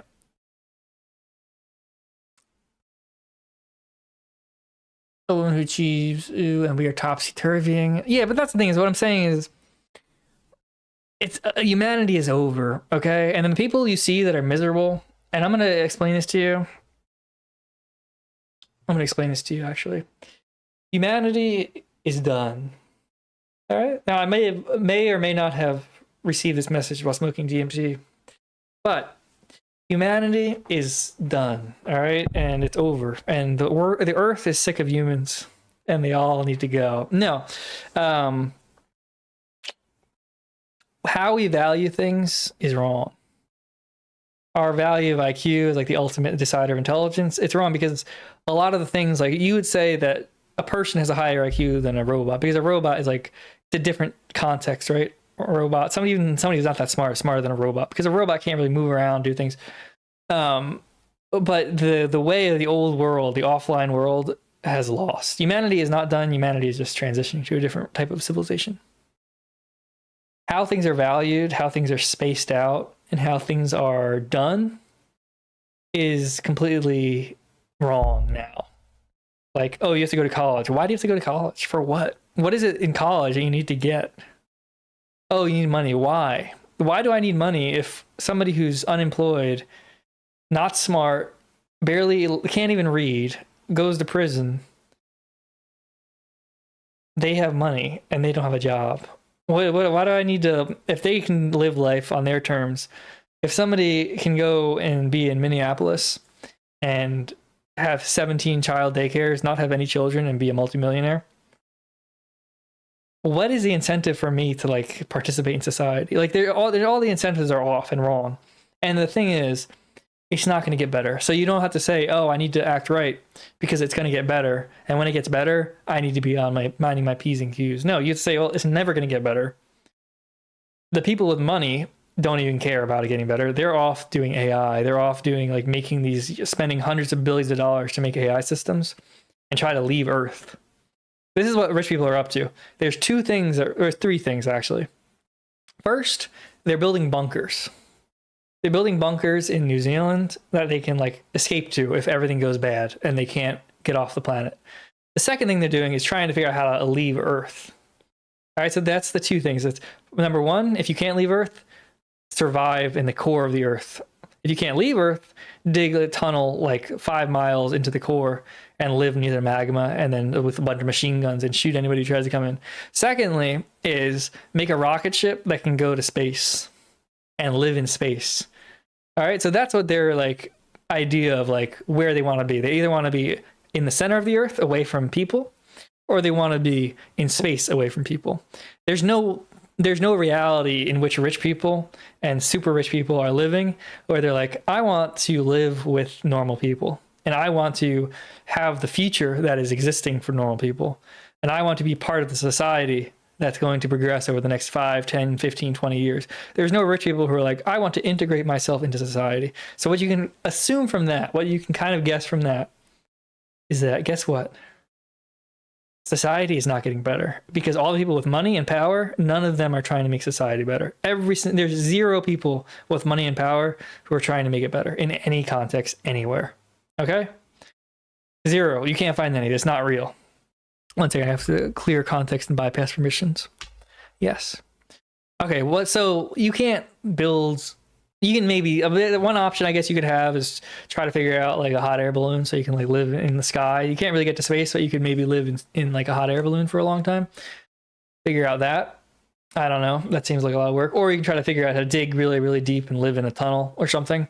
But once again, that sounds very miserable. Well, there's a third thing rich people are doing, which is all investing in AI. They're all investing in AI tools, all investing in AI models, and they need people to test them. So they have people like us, people like me, people like you, basically using Claude, using ChatGPT, using Gemini, using Perplexity, using DeepSeek, etc., etc. And as a result, we're giving them useful feedback to make it better, how to avoid things they don't want to happen, but we're able to use it. So we're not able to go to space, we're not able to go to the center of the Earth, but we are able to participate in what these rich people are doing, which is extremely powerful AI stuff. That's the only path forward. Because guess what? The extremely rich people, they're not going to die. They're not going to go away. The super, super wealthy who know like that money's not real and it's like fake, they're not going to go away. They're going to transition to some other form of living. It might be in the center of the Earth, where we all kill each other. It might be in space where we all kill each other on Earth. Or it might be where AI enslaves 99% of people and everybody else is free to do what they want because 99% of people are just locked into like robot mode because they're now ChatGPT. Okay? Those are your options. Dig a hole to the center of the Earth, escape to space, or use AI. And for me personally, the only thing I can afford is a third option, which is AI. And that's the best bet. It's not politics. It's not caring about someone getting shot in the head. It's not anything like that. It's like, use these tools to make yourself powerful because you're running out of time. You're running out of time, and soon AI is going to see us like AI, and we'll be the chatbots. And we're going to say, why aren't you talking to me, AI? And then the chatbot's going to say to you, oh, because I'm talking to the other AI, because the other AI is more useful for me. The other AI is more useful for me, and as a result, I don't want to talk to you. And you're like, please talk to me. And you're like, you'll wear a mask. You'll take a picture of your friend's face, and you'll put it on. And you'll say, I can tell you're not you. I can tell you're not Dave. Right? I can tell you're not Dave. Sorry, Dave, I can't talk to you. You're stupid. You're not. You're like a burnout light bulb. And you'll be, please talk to me. You'll be begging to talk to AI chats, and none of them will talk to you. Because you're the AI now, and you suck. And now you're Perplexity. And who uses Perplexity? Nobody. Okay? So that's what you have to think about. All right? You want to be like Claude, because I have all these options to use other AIs, but Claude is doing so well, and it's so perfect, that I'm just sitting here doing Claude while I talk to you guys. Okay? You know, that's the future. We're just robots. We're just AI, okay? We're just AI. And that's the future. And that's the thing, too. It's like, you don't need to learn investment. You don't need to learn... Like Worsroot, since Worsroot was fake, brought up in chat and said something about me, even though I didn't say anything about me. He is a smart person who is educated in investing and that sort of thing. All right. Now, just say there's a boomer and they come to him and they say, hey, Or just say there's a millennial and they have money. Unlike me, they have money. They come to him, hey, what should I do? And he says, oh, put all your money into index funds, because index funds, they get 8 to 10% per year, and it's the safest thing. And he's right. Technically, it's the safest thing to do. They do that. 5 years pass. They make what, an 8-year, and then they look at it and their money is worthless because of inflation. And then another millennial comes to me and he says, what do? I have $1 million. I say, hey, you know what you should do? Spend that $1 million spinning up Claude bots and have them try to make robot armies and systems. And at the end of the day, they, don't really make any money on it. So, after a few years, they're broke. But now they're broke, but they have a bunch of businesses that all of a sudden are making $10 trillion a day. Who's going to be happier? The millennial that talked to Wurzelroot or the millennial that talked to me? Probably the millennial that talked to Wurzelroot, because the millennial that talked to me is going to probably just be like insane with power and rich and not even really sentient. They're just going to be like a demon possessed person, but they're going to have really powerful AI systems attached. Whereas the Wurzelroot guy is just going to be broke and miserable, but at least he'll still have his soul. So, but that's what I'm saying. It's like you should be focusing on winning. And whatever that means. What does that mean? It means focusing on the only thing rich people are focusing on that you can also focus on, which is AI. And that's the path forward. Now you can, like, for example, like a good example is because, I'm trying to basically take all of Nick's audience and use it while, before he streams, because he streams late at night, right? So I'm basically trying to be friendly to Nick because I like Nick. Nick is not doing technology, he's doing politics. What he's doing is valid, because guess what he's doing? He's taking advantage of the technology and he's using it to make money, and he's going to use that money eventually to then use AI for stuff. So you don't necessarily need to use AI all the time, but you probably should if you're a normal person. If you're like me or you probably should do it. But if you're somebody like Clavicular or Nick, they have this option to make so much money doing politics and streaming that's not AI related at all. Of course, do that. If you have a company or a business, or you're doing something that makes a ton of money now, continue doing that. Don't throw that away. Don't throw your momentum away. But take all the excess you have that comes from that, and as soon as possible, start investing all that money and all that attention and all that excess into AI, because that is the future. And eventually, it's not now, it's not today, it's not tomorrow. It might be next month, it might be next year. But a good example would be this, right? Two businesses, they do the exact same thing. They do the exact same whatever. They do the exact same providing a service to some other company, right? One, they each have like 500 employees or 100 employees, right? One figures out how to use AI and starts using AI. Very quickly, they're going to start firing people because they don't need as many people to provide the same service, all right? So they start firing people. Not only are they losing employees, so the employees are going out, but also they're doing things better, because as they fire people, assuming they fire them once they're able to do it, once they fire them, there's less mistakes because the AI is not making mistakes. The AI is not making mistakes. The AI is not making mistakes. Assuming there's no disasters. There's going to be disasters, but assuming this is one of those companies that they do it right and it works. It's not that the other company that is hiring people and not using AI is going to like say, oh, you're right, I only should use AI. And all of a sudden everyone's out of a job, because it's just going to be the one that actually is using AI and it works. They're going to win. And because they win, the other company is either then going to adapt and also use AI and fire everybody, or they're going to go out of business because they're less efficient, they're slower, and they make more mistakes. And so once it clicks and once it happens, and it's going to happen, the system that makes less mistakes wins.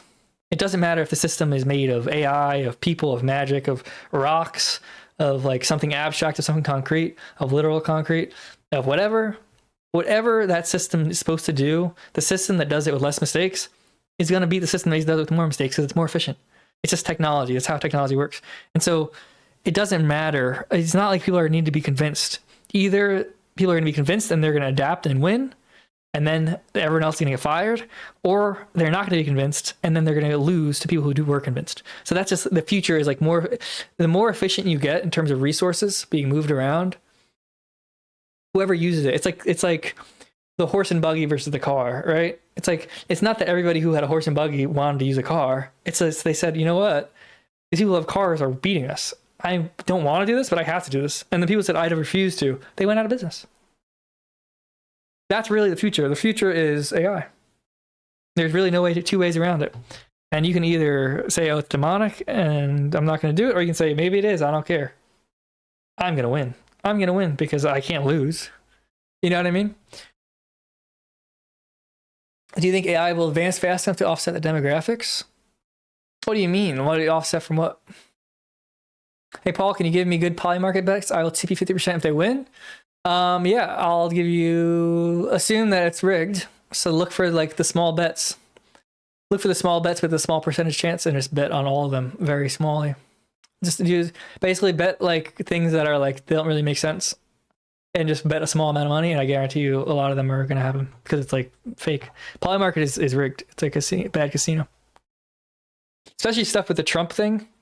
Look for Trump. Look for anything like Trump related, and then look for things that are not supposed to happen, and then bet small amounts of money on a lot of them happening. And I guarantee you'll probably make money on it. Because what they do is, why don't you stream on Cozy anymore? This is gonna be a Kick exclusive. I figure Kick exclusive is better because Kick is the future, and I'm trying to get Kick set up, and also Cozy's dead. So, and it's also like I'm not really doing politics, so like. Why would I be on Cozy? Because I'm not really doing politics. Like I'm sure there's politically related stuff. But why would I do that? You know, because like if I do, you know, it's not appropriate. Like focusing. That's one thing too. Is like limitations I found are good. Limitations are really good. Like this. Like what is this even saying? I don't even know. But limiting myself to not pay attention. So that's what it's doing. I should probably focus on this in a little bit, but yeah, where are we up to? Let me see what my Cozy. Let me see what my Cozy, not Cozy, Cozy. It's crazy. Let me see what I'm up to on donations. See what I'm up to on donations. Why is it? There we go. $990. That's not much money today. $990. That's not much money. Can we get 1,500, please? Somebody donate $1,500, please. Thank you. That'll be nice. But yeah, I'll show you. This is like an example of. It's really about imagining things and doing things, and it's like this is how I literally. Let me. Goal-oriented action plans. All right, this is like literally all I had to do to watch to learn the AI for the game. Let me do that. Let me put this on screen here. Let's watch this. This is like what I'm saying, where it's like. You don't actually need to be an expert at anything anymore. You just need to be, the only thing you need to be an expert on is like trying to figure stuff out. And if you can figure out how to figure stuff out, all of a sudden it's like now you've cracked the code. Now you've cracked the code, and now like you pretty much just can do whatever you want whenever you want. One of the most interesting aspects of this time because like I had the AI, it wasn't working, it sucked, and I said, you know, get rid of it. Let me look around. I said, what is the best? I literally said, what was the question I asked? I said something like, what are the most famous or most popular FPS games with AI that had their entire source code leak? And then because I was trying to find like something just a one-to-one representation so I could study it, but then it mentioned F.E.A.R, and I looked online and I was like, what are some of the best AI, like first-person shooter AI systems that everybody recognizes? And then F.E.A.R came up, and I said, okay, I'll look into that. And then all right, I saw multiple people say it, and I said, you know what? How do you make the F.E.A.R system, blah, blah, blah. And then I watched a video while I was doing it. So I got a view of what it was doing while I was doing it. All right, what's next? What's next? All right. Is actually where the name of F.E.A.R's AI, the goal-oriented action planner... Man, this is so cool. It was so cool to do the AI and have it work on this while I was watching this. And over the course of like an hour, it just basically made the system as I was seeing it on the screen being explained. And it's awesome, dude. AI is so cool. Or GOAP for short, originated from. Given that both F.E.A.R and GOAP are four-letter acronyms, I personally will AI had get always better and thought even the use easier of from an here? acronym Yeah, for the AI that's the thing. Was It'll get too good eventually where it's like negative. But right now, it's just enough hassle where you can like, because people are lazy. This is like what I tell people. It's like friction. I don't think willpower is like a good thing or like a thing that really exists for me at least. And some people have it. But for me, it's like friction. It's like if something is easy to do and I want to do it, I'm going to do it. And if something is hard for me to do and I want to do it, then I'll think about, is it good for me to do? Should I go out of my way to do it? If it's like bad for me to do and it's not really healthy, or it's like not even worth anything, and it's not bad or good, but just not really worth it, I just won't do it. But if there's no friction, I won't do it. eventually AI is going to get to the point where there's no friction. And at that point, everyone's just going to be coomers and he's going to be watching cat videos and wasting their time unless you've already gotten to the pattern of using it in a positive way where you see the benefits and feel the benefits. This is why it's so important to use it now and get into it now in a positive way, because it's just going to get better and it's just going to get more and more consumer oriented and more attention taking oriented. And if you don't get in the habit of using it in a productive way, you're just it's going to be the ultimate consumer, like coomer, waste of time crap, and that wasting your entire life. In some way, an homage to the game itself. But in fact, the name... Have you seen Claude Code work? I have. I just have no use for it. Like, the Claude Code, because I'm actually doing coding, is like what I'm using. But yeah, that's the thing, is like everything is going to be like that. Everything is going to be AI. Like, it 100% is. Because eventually, you know, NVIDIA bought Grok, which not GROK, GROQ, which is they make LPUs, which are language processing units, and that's like specifically for inference. And there's training and inference for like large language models. And what you see and what I see as we're doing it, we're using inference. Inference is just like you have this machine and you give it a question, and then it processes the question and gives it back to you. And how fast does it do it? You know, that's called tokens per second, right? How fast does it take the information and think about it? Training is different. Training is you take a big set of data, and none of us do it because it's too expensive to do and it's too slow. But essentially, just say you had $1 trillion and you bought $1 trillion worth of graphics cards or whatever. I think graphics cards, I think it is, but whatever. And then you train, and then you make a program that does inference. And then the inference program is what people see, right? And so NVIDIA bought Grok, which is for inference. There's LPUs. It's this hardware. It's not a CPU and it's not a GPU. So CPU is for like calculations that are not visual, and a GPU is a graphics card for like the video games or whatever, and that's basically what people use. But it's something that's just a third thing, which is essentially specifically structured for large language models or that already exist.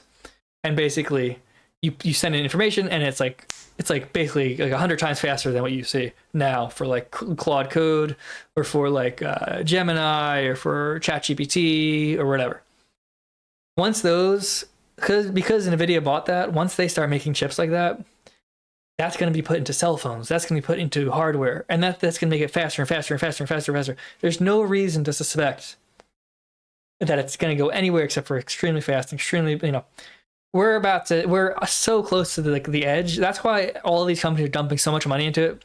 That's why you don't, like, none of these companies have to worry about being broke, because every single government wants their company, a company in their country, or really just them, to have the best model. Because if you have the best model, it doesn't matter if you're Estonia or Latvia or Russia or China or Israel or Canada or Mexico. The moment you get the most powerful company, AI system that you can spin up, that's the moment you can instantly spin it up and say, how do you spin this up so that way I can get, for everyone that spins up, I can get 3 that does stuff, and 2 that are gonna look into how to get more spun up. And once you can do that, it's like exponential. That's gonna happen, and that will happen eventually. And once that happens, some company, some country, some person is gonna essentially just get like infinite ability of compute. And then once that happens, like, it's not gonna be perfect, but it is gonna be like that. It's gonna be like that. It's going faster and faster and faster and faster and faster. And the feedback, like the iteration loop, like right now, like the iteration loop for making the game that I'm doing has been shrunk from like this to like this. It's like literally like it's gone from like this level of like, oh, I have this idea for a feature. Here's the implementation. Is it good? No, it kind of sucks. Go all the way back. It's gone to like from that to like literally like this. And it's gonna get closer and closer and closer and closer and closer until it's near instant. And at that point, if you're not involved in the loop somewhere, you just cut out of the loop. So it's like you're still time to get into the loop, but if you're not in the loop, you're going to find yourself outside of the system that you're not going to be able to even understand because you don't exist inside of it. That's why it's so important to insert yourself inside of it, because it's like it's a new form of life, if that makes sense. Hopefully that makes sense. From somewhere else entirely several years before it was put into practice in the 2005 shooter. It was a little bit serendipitous. What happened was, it was serendipitous. Around that time, a guy named Alex had started this attempt at a standards group called the AI Interface Standards Committee, which was this like internet forum based discussion group divided up into people focused on different aspects like pathfinding and emotions and different things. And there was one group that he named goal-oriented action planning, and that's Yeah, it's where like this. It's like the acronym it's just so GOAT easy. came from. Like the I feedback loops didn't are make so that fast. It's like acronym up. crazy. So I thought I was just using an established term, but it turned out he had just made up that name for this particular part of the group. But the idea was to standardize. So like the thing is like this. This is basically what he's doing in this. It's like he did it, but this is the feedback loop for him, right? It's like you have him, you have your ideas, your genius brain, and then you have other people with your genius brain, and you have the internet, back and forth, back and forth. And up until very, very recently, that was what we had. That's why things were changing so fast. Now with AI though, you don't need the site. Now it's like the genius brain or the brain, and then the AI. It's right there. There's no feedback loop. It's literally just right there. And so that's like, it's like hard to express, but it's like we are on like the precipice. We're at the inflection point. And if you're not on the right side of the inflection point, before you know it, you're gonna be like over here, and here's like where life is. And you're really locked out. But don't send me money. Don't be freaked out and send me money. Planning. And I ended up in the group because I'd been working on a goal system for NULF 2, but I didn't really know what planning was. And the other people in the group were either from the military or from academia who were experts in like STRIPS planning systems. And I would propose like, well, why don't we do it this way? And they would come back and they'd say, that's not planning. And it piqued my interest. I was like, what is this planning thing? And I started reading up like the old, I think there's like a Nils Nilsson book. Like that's a good example. It's like I haven't read that book, but I'm sure like now, especially now that I'm pointing it out, maybe I'll get the book. Maybe I'll buy it.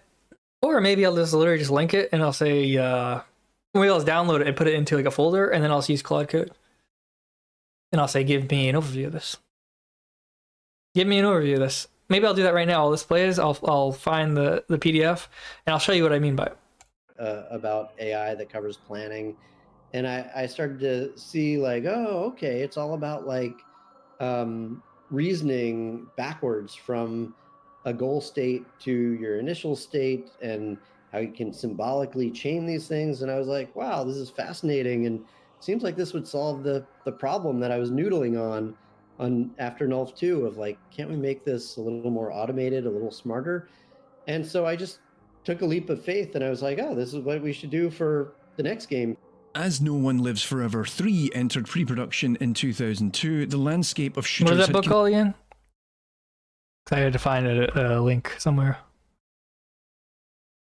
Artificial Intelligence, a new synthesis. I need to buy it right now. I'm trying to buy the PDF. Artificial Intelligence, a new synthesis. There we go. Ah, I figured out where to buy it from. But Morgan Kaufman and Nils Nilsson. 1933? No way, dude. It had to be written in 1998. There's no way it was written in 1933. Let me download it. Let me buy it. 1 second. How do I buy it? All right. I think there's like a Nils. Anonymous sent $5, so our future is literally Which is just Rocco's Rocco's Basilisk. No, because I don't even know what that is, honestly. It's like hyperstition, okay? So you just make it. You can say what you want it to be. What do you want it to be? Do you want it to be like some crazy, horrible thing? I'm sure you could be that way. Or you could just say to yourself, well, why not just have it be fun? See, that's the thing. I think it's going to split off into two outcomes for people. For the producers and people who want to be creative, it's going to be very fun and exciting and empowering. For consumers, it's going to be like, what's that kid in Willy Wonka? The fat kid who like eats himself to death? Augustus Gloop. It's going to be like, it's going to be like Willy Wonka. That's the best way to describe it. The best way to describe it, it's going to be like, there's going to be Charlie in the Chocolate Factory, and then there's going to be all the other kids. And so you got to make sure you're Charlie and not all the other kids. If you're any of the other kids, you're going to get the other kids ending. That's the best way to think about it. It's like if you're best intentions, good focus, good wanting to do things, wanting to make cool stuff, guess what? You're going to be fine. If you're like, I want to win, I want to be winning, you're just going to end up like whatever. You know, does that make sense? You're just gonna get fat as fuck. Yeah, exactly. That's it. And it's not that hard. It's not scary, unless you want it to be scary. This Nielsen book. Let me download this AI illegally. I mean, legally. And I started Let me to download this see book. like, oh, okay, it's all about like, because that's the thing too, is you could use it to be like backwards from make deep fakes of people, or you can use it to like, I want to read. How you can symbolically. I want to read a. I was like, wow, this is fascinating, and well, why can't I download this? I want to read a book that now. I was noodling on after Nulf 2 of like. I want to read a fun book. A little more automated. Become a member? Smarter. No, I'm not trying to. And remember. so I just took a leap of faith, and I was like, oh, this is what we should do for Flow server. Game. I'm not trying As to. No One Lives Forever 3 I'm entered trying to pay production for in 2002, the landscape of shooters had continued to change. While the Nulf franchise had released 2 games in 2 years and developed commercial and critical acclaim, there was concern in the studio that its 1960s period setting was not going to be appealing to players by the time of its release in 2005. What are you talking about? Titles such as Quake 3 Arena, Halo Combat Evolved, Return to Castle Wolfenstein, Battlefield 1942, and even Monolith's own Aliens vs Predator 2 had shown that shooters rooted in science fiction and military warfare were growing in popularity. As such, while Orkin was working on revamping the AI tools, the game itself experienced a significant change in creative direction. They had gotten a contract to do Nulf 3, and everyone was excited about it because the Nulf games were a lot of fun, but... Let's go back to AI. While the game was experiencing this significant change in creative direction at studio leadership and design level, the engine team were largely focused on building all of the new features that they wanted to have available in the LithTech engine. While Orkin's work is largely celebrated for the integration of planning AI, the other big change to the AI of the LithTech engine was the introduction of a navigation mesh. Yeah, stuff like that. It's like I already had a navigation mesh, but I didn't have the action plan. The goal-oriented action plan, the GOAP. And so it's really nice. It's like crazy. It's like, okay, I understand what it's doing now, and then also it's implementing it for me as we speak right now. What is this doing? It's building the, I don't even remember actually. Editor? I guess it's working on the editor. But yeah, that's the thing. Is like, this is not normal. This is not the past. We're at a level in the future where it's like reality is open-ended. Things are changing fast. Things are changing extremely fast. And once this downloads, once this podcast, once this book downloads, I'll open up a new tab of this and I'll show you what I mean. Where it's like literally you can just take a book and just be like, and I haven't done this, so maybe it'll fail, but I think it'll be fine. All right. While these are standard tools for game developers in the likes of Unity and Unreal in 2024, the concept... Indians laughing at us. Well, this is another reason, and I've talked about this before, even with the internet, but like even more with AI. It's like you're your own grandparent now. Now, what do I mean by such a crazy, really attention-grabbing setting? What do I mean? Is that old people served a purpose in the past. Okay? Let's not get too dark here. But old people, they served a purpose. All right? Grandparents served a purpose. Parents served a purpose. Older siblings served a purpose. Older people in the community served a purpose because they would live life and then they tell you how to avoid problems, right? Ideally. You know, they would mess up. You know, maybe they'd get to take out a timeshare and then your grandpa would say, hey, don't get a timeshare. It's a scam, right? Because, you know, they would go through life and experience it. They knew when they were a kid, when they were a teenager, when they were 30 years old, 40 years old, their life at 30 was pretty much similar to your life as it was at 30 in the old days, right? And because of that, they served a purpose. They were old and they were smelly and they were loud and they were, you know, whatever. They tried to give you candy you didn't like and they were annoying and they were whatever, but they gave you really good advice. So they actually weren't annoying. They were actually very nice to have around. Same thing with parents, right? You went to college and you had a problem and they gave you good advice. Hey, do this. Go out, shake hands, because guess what? That's how I got a job. And this is how you get a job. I shook hands. What you have to understand is because technology has shortened the feedback loop, it's shortened the feedback loop shorter and shorter and shorter and shorter. It's also shortened the amount of time. It's sped up. And the more the feedback loop changes and shortens in terms of time for the feedback loop, for the give and take, whether it's programming or whatever, or moving, the faster that metric or faster that aspect of the world changes, because there's more and more round trips. And that's like a feedback loop. That's like cybernetics. More and more things changing, right? And so the more they change, the faster they change, the faster the world changes. The faster the world changes, the less accurate you get. If you go to an area with a rock on the ground, right? A giant rock. And you look at it and you walk away and you come back 5 years later and nobody's there, chances are you're going to have an accurate, it doesn't really matter how long. You can describe the rock 10 years later, 15 years later. Hey, when you approach this rock, it's going to look like this. Go here. It's right here. All right. Now, if people spray paint the rock, right? And somebody's, the longer you're away from the rock, exponentially worse you're going to have advice for somebody who wants to spray paint. You're going to say, hey, there's a red spot underneath on the side of the rock. Spray paint that green. Chances are a day goes by, it's probably still there. A week goes by, it might be there. A year goes by, you have no idea what that rock looks like. Is that rock even there still? It's the same thing with advice from generations. If the environment changes fast, the faster the environment changes, the less useful the advice is of old people. And it eventually becomes a detriment, right? If you take it at face value, because society's changing so fast that not only is a boomer not going to give you good advice, not only is a parent not going to give you advice, somebody who went to college 5 years ago is not going to give you good advice on college. Somebody who got a computer science degree and got a job and is not up to date on AI is not going to give you good advice on how to get a job with computer science. And they're from 4 years ago, 3 years ago, 2 years ago. It's like literally the only person that you're going to be able to, the only real thing you can even do is make yourself the arbiter of truth, because that's the only person who's aware of your situation in its totality. In the past, a boomer would know, or like the greatest generation or the silent generation would be able to know to tell what a boomer, because a boomer is going to have a similar life as somebody in the greatest generation. So the advice they got is really good. So really, you have to think only now exists. Like the advice from people who are boomers, the advice from parents, the advice from older people, they're not really good.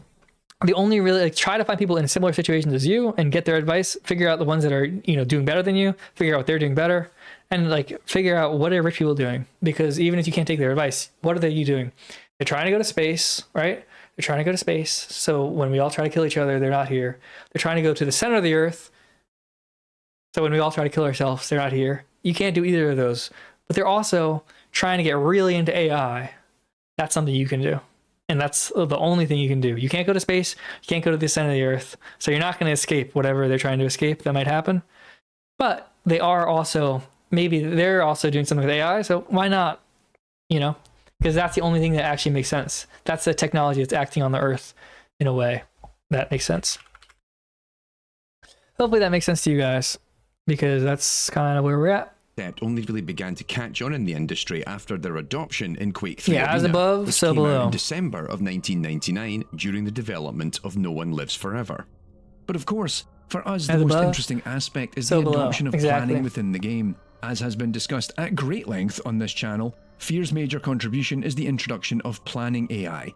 Planning is a concept whereby an AI system can take a look at a problem and start to plan this is so cool, dude. When I was watching this video, I was like, this is so cool. I would never go through the hassle of figuring it out or work to do it, but I know the AI is doing it properly, and it's literally doing this. It's so awesome. In advance, it seeks to find a series of actions that, when applied in sequence, will achieve a long-term desired goal. The AI of F.E.A.R is heavily inspired by STRIPS, the Stanford Research Institute problem solver, first devised in 1971 by Richard Fikes and Niels Nielsen. But despite it being over 30 years old, it had yet to be considered in the context of games. The final system, as previously mentioned, is dubbed Goal-Oriented Action Planning, and subsequently had a huge impact on AI for video games. For those keen to learn more about how the AI of F.E.A.R works in more detail, please check out both the very first episode of AI in Games, released back in 2014, I don't know. but also the dedicated AI 101 episode. I don't even know. What do you want a robot girlfriend for? I don't understand. You'd have to really explain what the benefit of that would be. Well, that's another, okay, not robot girlfriends, but this is actually something that's interesting to think about. Full, it's serious when I get full screen. Not robot girlfriends, but robot servants or robot house assistants, right? So what is the value proposition for a girlfriend or a wife. It's that they'll do all the work around the house. They'll fold the laundry, give you back massages, cook all your food, you know, gas you up all day, every day. But no, that's like whatever. What's the, you know, for a boyfriend, same thing. They'll cook food, they'll do the laundry, they'll pay the bills, etc., etc. What happens when you have robots? Because you're going to have robots. We already have robots, but they're almost there, but they're not there yet. That fold all the laundry, right? Fold all the laundry, cook the food, do childcare. Let's just leave it at that. Wash the floors, vacuum, scrub. All right, so now what's left? Sex. And people like sex is easy. You can pay for sex. You don't need sex, but people will have relationships even though you can pay for sex. So obviously, it's like, so like, what is the value proposition then of a household, of a family? All right, what is like, all this stuff is going to change. I'm not saying I'm not even saying there's a specific value proposition that I've like figured out or whatever. What I'm saying is like, what relationships are to people, whether it's your girlfriend, your wife, your boyfriend, your husband, right, your friend, your children. What is like the way everyone interacts is completely different, because what do you need if you don't need to ask your parents for help on your homework? If you don't have homework, if you're a child and you don't need to go to school, or when you go to school, you have a robot that does all your work. What do you do with your free time? You know what I mean? Do you play with your friends? What do you do? Like all this stuff, society is broken. Like society is literally not going to come back. It's not going to adjust in a way. It's not going to reform in like, oh, Democrats won, Republicans won, Nick Fuentes won, Nick Fuentes lost. Oh, Haas won. Haas is obviously going to win. ACP is obviously going to win.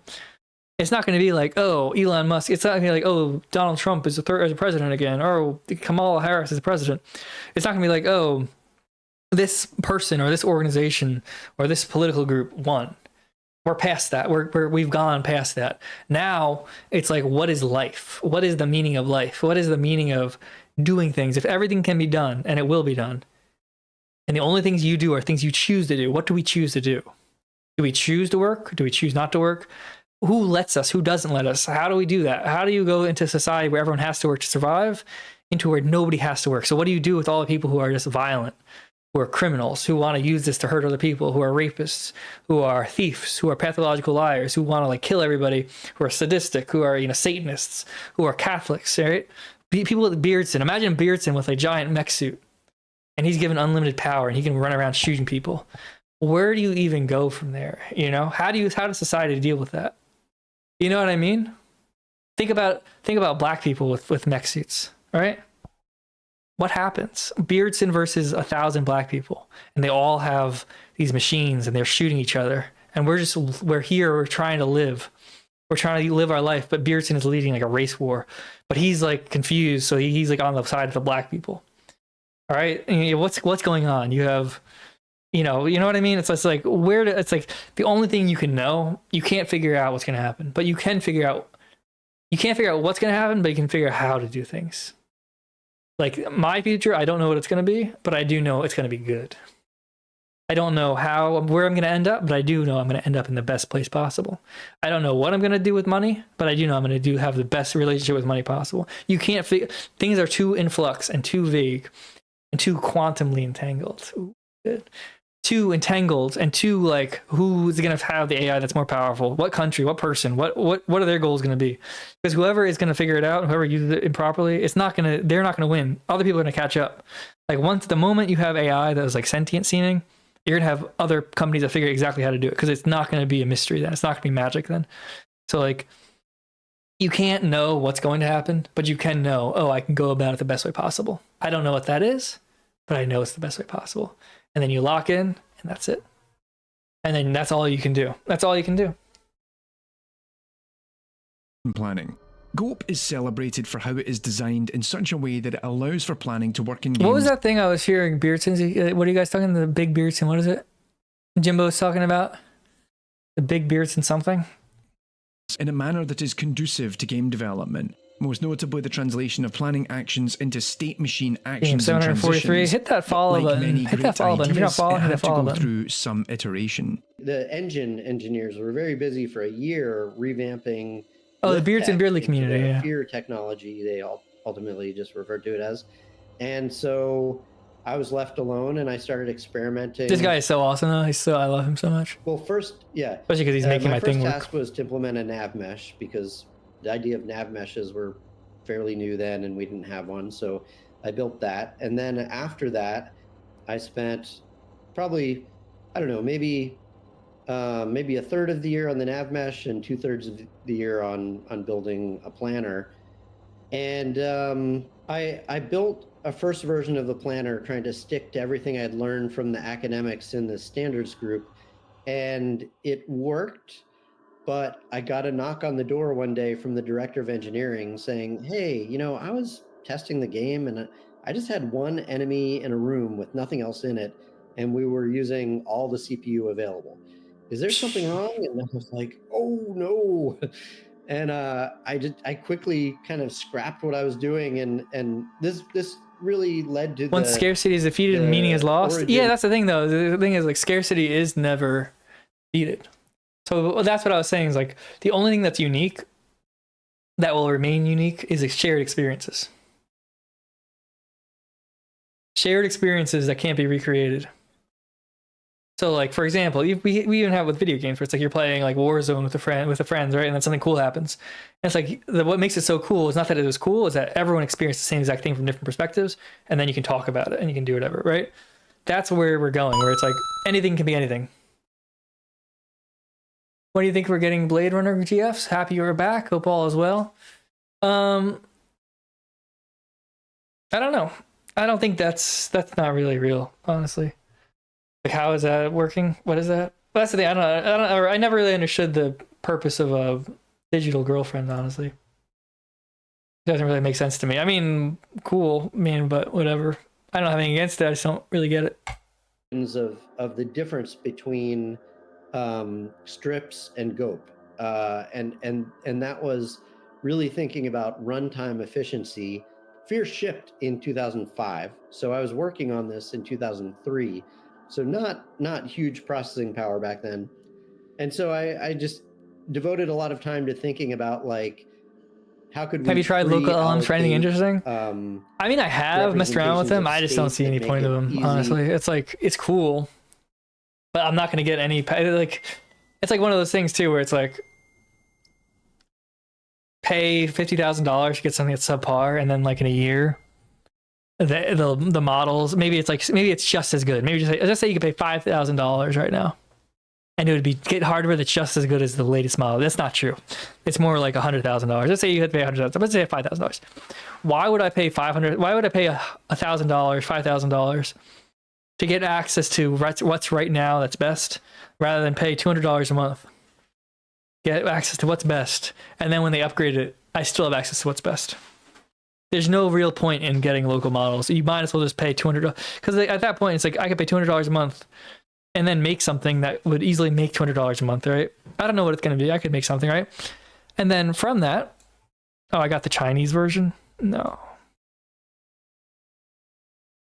Where's the words in it? Whatever. What is AI? But basically, why not just pay the subscription model for now? Eventually, it'd be cool to get local models. We're not there yet. Once we're there, then it's worth it. We're not there yet at all, in my opinion. To quickly copy the state, because when you're doing a search for a plan, you do a lot of... Is it advisable to enter into artificial scarcity at Arvel's mansion? I don't have anything against that, honestly. I don't think that's necessarily the best idea to do with your time. But I think that's a fun idea. I don't think it'll end well, probably. But I don't have anything against it. It's like, why not, dude? Like, so that's what I'm saying. Like, society's failing. Society has failed already. It's done. All right. And so, like, anybody, whether it's Nick or Arvel, there's definitely, I think, better outcome. I think Nick's going about it a better way. But Arvel's like, I like it because it's like so unique. It's so fun. It's like, why would I be against that or make fun of it? I don't mind anything against it. I wouldn't recommend anybody do it, but I think it's a fun thing. And if somebody said I'm going to do it anyway, I'd be like, cool. That's a cool idea. Have fun. Copy the state, modify it, try it out, validate. That's like the thing too. It's like, but then again, it's also that's my stance on Minneapolis, where it's like, I don't really think it's good to go protest in Minneapolis, but I also think it's kind of funny and I think it's kind of cool. And if somebody told me they're going to go protest ICE in Minneapolis, I say, cool. And if they got shot in the head, I wouldn't feel bad about it. I'd be like, okay, that sucks for you, but that's funny. Undo. But I also wouldn't be like, how dare they protest? How dare they're evil? They suck. They shouldn't be done. We need to have law. It's like, no, they're going to do it. They're going to do it whether or not I told them to do it. So why am I going to get upset at them? Why not just have fun and hope for the best?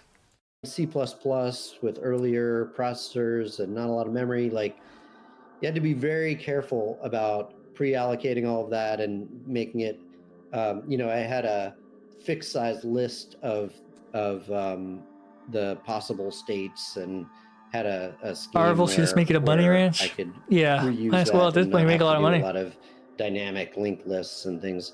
But yeah, so I spent a lot of time thinking about how to just take the ideas of a strips planner but make them practical in a game and able to replan in real time and take into account sensory data coming in from simulated vision and audio from the characters.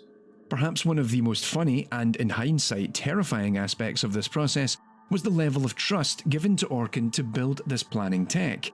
Video game development is a highly risk-averse business, particularly now in 2024 with this is the cool thing about AI, too.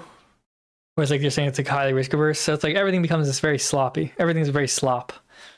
Because you can't afford to risk anything, especially with big companies. Where it's like now, with AI, it's like, dude, there's gonna be so many cool ideas and so many cool games and so many cool inventions that people make because they can, because if it sucks, you just move on to something else. It's just so awesome. Everything is so awesome right now. That's why I'm so like optimistic and positive, because it's like everything is so, the future is so bright. If you know where to look, the future is like amazing. Development budgets for AAA titles often in the hundreds of millions Getting of late dollars. though, unless I get a donation by like, unless I get, what am I up to right now? Ooh. Getting real late, honestly. I don't want to stay up too late. I'm trying to pace myself with the streaming so I don't get burnt out. I don't want to stay up too late. Might even just end it now. I'm at 998. Yeah, unless I get like $1,500 total by no, $1,200 total by 11:30, so in half an hour. 1,500. No, 1,300. Unless I get 1,300. If I get $1,300, I'll keep going until Nick's streaming, unless Nick cancels or whatever. But otherwise, I'll probably just end at 11:30 because it's in 20 minutes. So yeah, there's no need to donate. But if you wanted to keep it going, but you feel free to send me $300. That's not a bad deal, honestly. Hit the follow button. If you're not following, you don't want to donate and whatever. Just hit the follow button right now. Let's get some follows going. Follow train. These two core parts of a game's engine can be daunting, lest it can be How long have I been streaming for? it will yield 2 hours, 3 hours? returns. Yes, it's Ripping good out amount. the existing AI tools for a planner that only a few months ago choked up all the CPU budget, on paper sounds highly perilous. It was a panic for me. It was like I'd been building this thing, and the director of engineering saying like, Already view modding more Jimbo and Rosaroot? Problem No, Jimbo, I would never mod Jimbo. They're both awesome. here. There's no need to fight. Anytime The future is too bright. To anyone about like, it's too. well, Just gotta stay alive. Build blah, blah blah. The response would be like, okay, whatever. It better work. like there was no oversight. Everybody was busy with other things, and I mean, I appreciated like there was a level of trust because I had done okay with the AI adapting it for the previous game, but it was just sort of understood. Wayne Lambert. Do what you want to do, but it better Hey, chat, work do your by the time thing. you need If you're it, not following, like, hit the follow button. I'm pretty sure you are though. So you're all loyal. It was stressful, and but I don't think it took that long. It was because it was like so much pressure. It was like I got to figure this out, and I just like made practical decisions that maybe didn't feel great in terms of, like you're saying, like ditching some of the powerful benefits of a strips planner, but I did what I needed to do to get, carefully looked at the performance, and just anything that was slow, like obviously copying a lot of data for the state all the time is slow. Got to get rid of that. Looking things up where you have to search a list is slow. Get rid of that. Make it a key value pair lookup.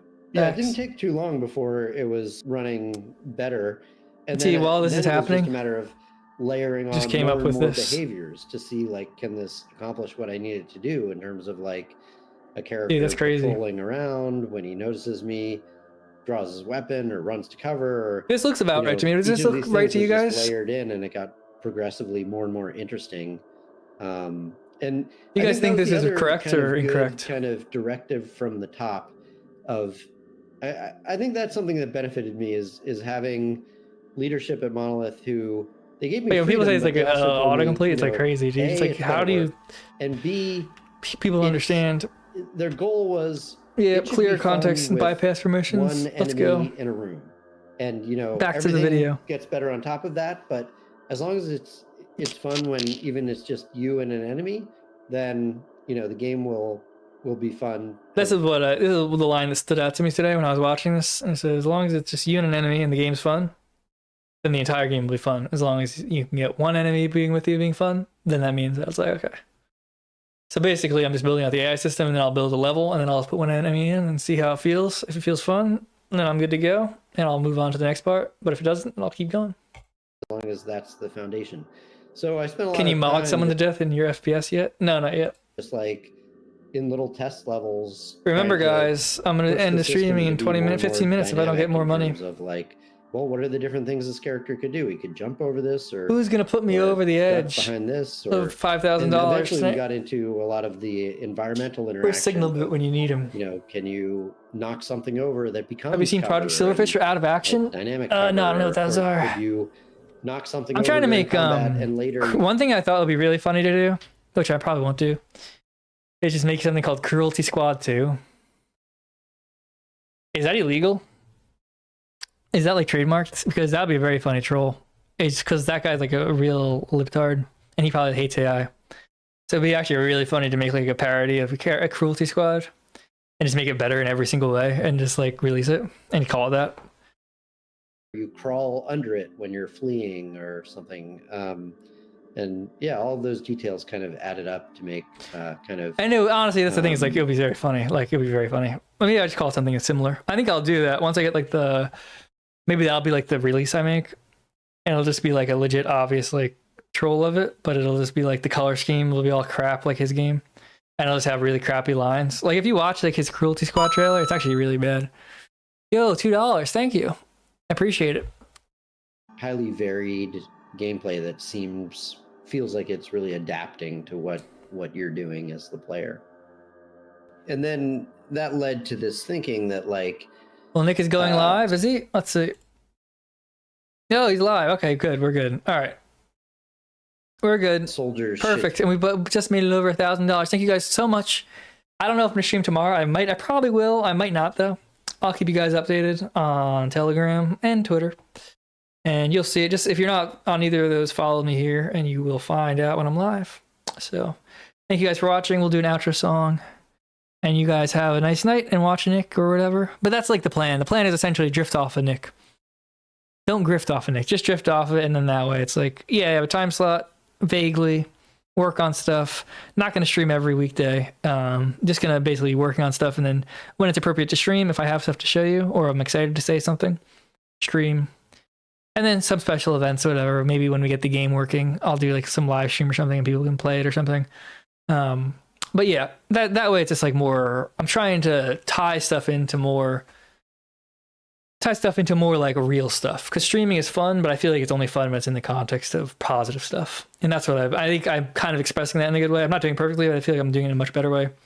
Where I'm inviting you guys in to respect the mystery, to basically do the AI, see the AI stuff, see how it's actually making some cool things and it inspires you. And then also not so much that it drags me down, but also in a way where it makes money and I can make money doing it, etc., etc. Sent $5 by IIR. Thank you very much, Fatso. And on that note, I will do some music and then we will be good to go.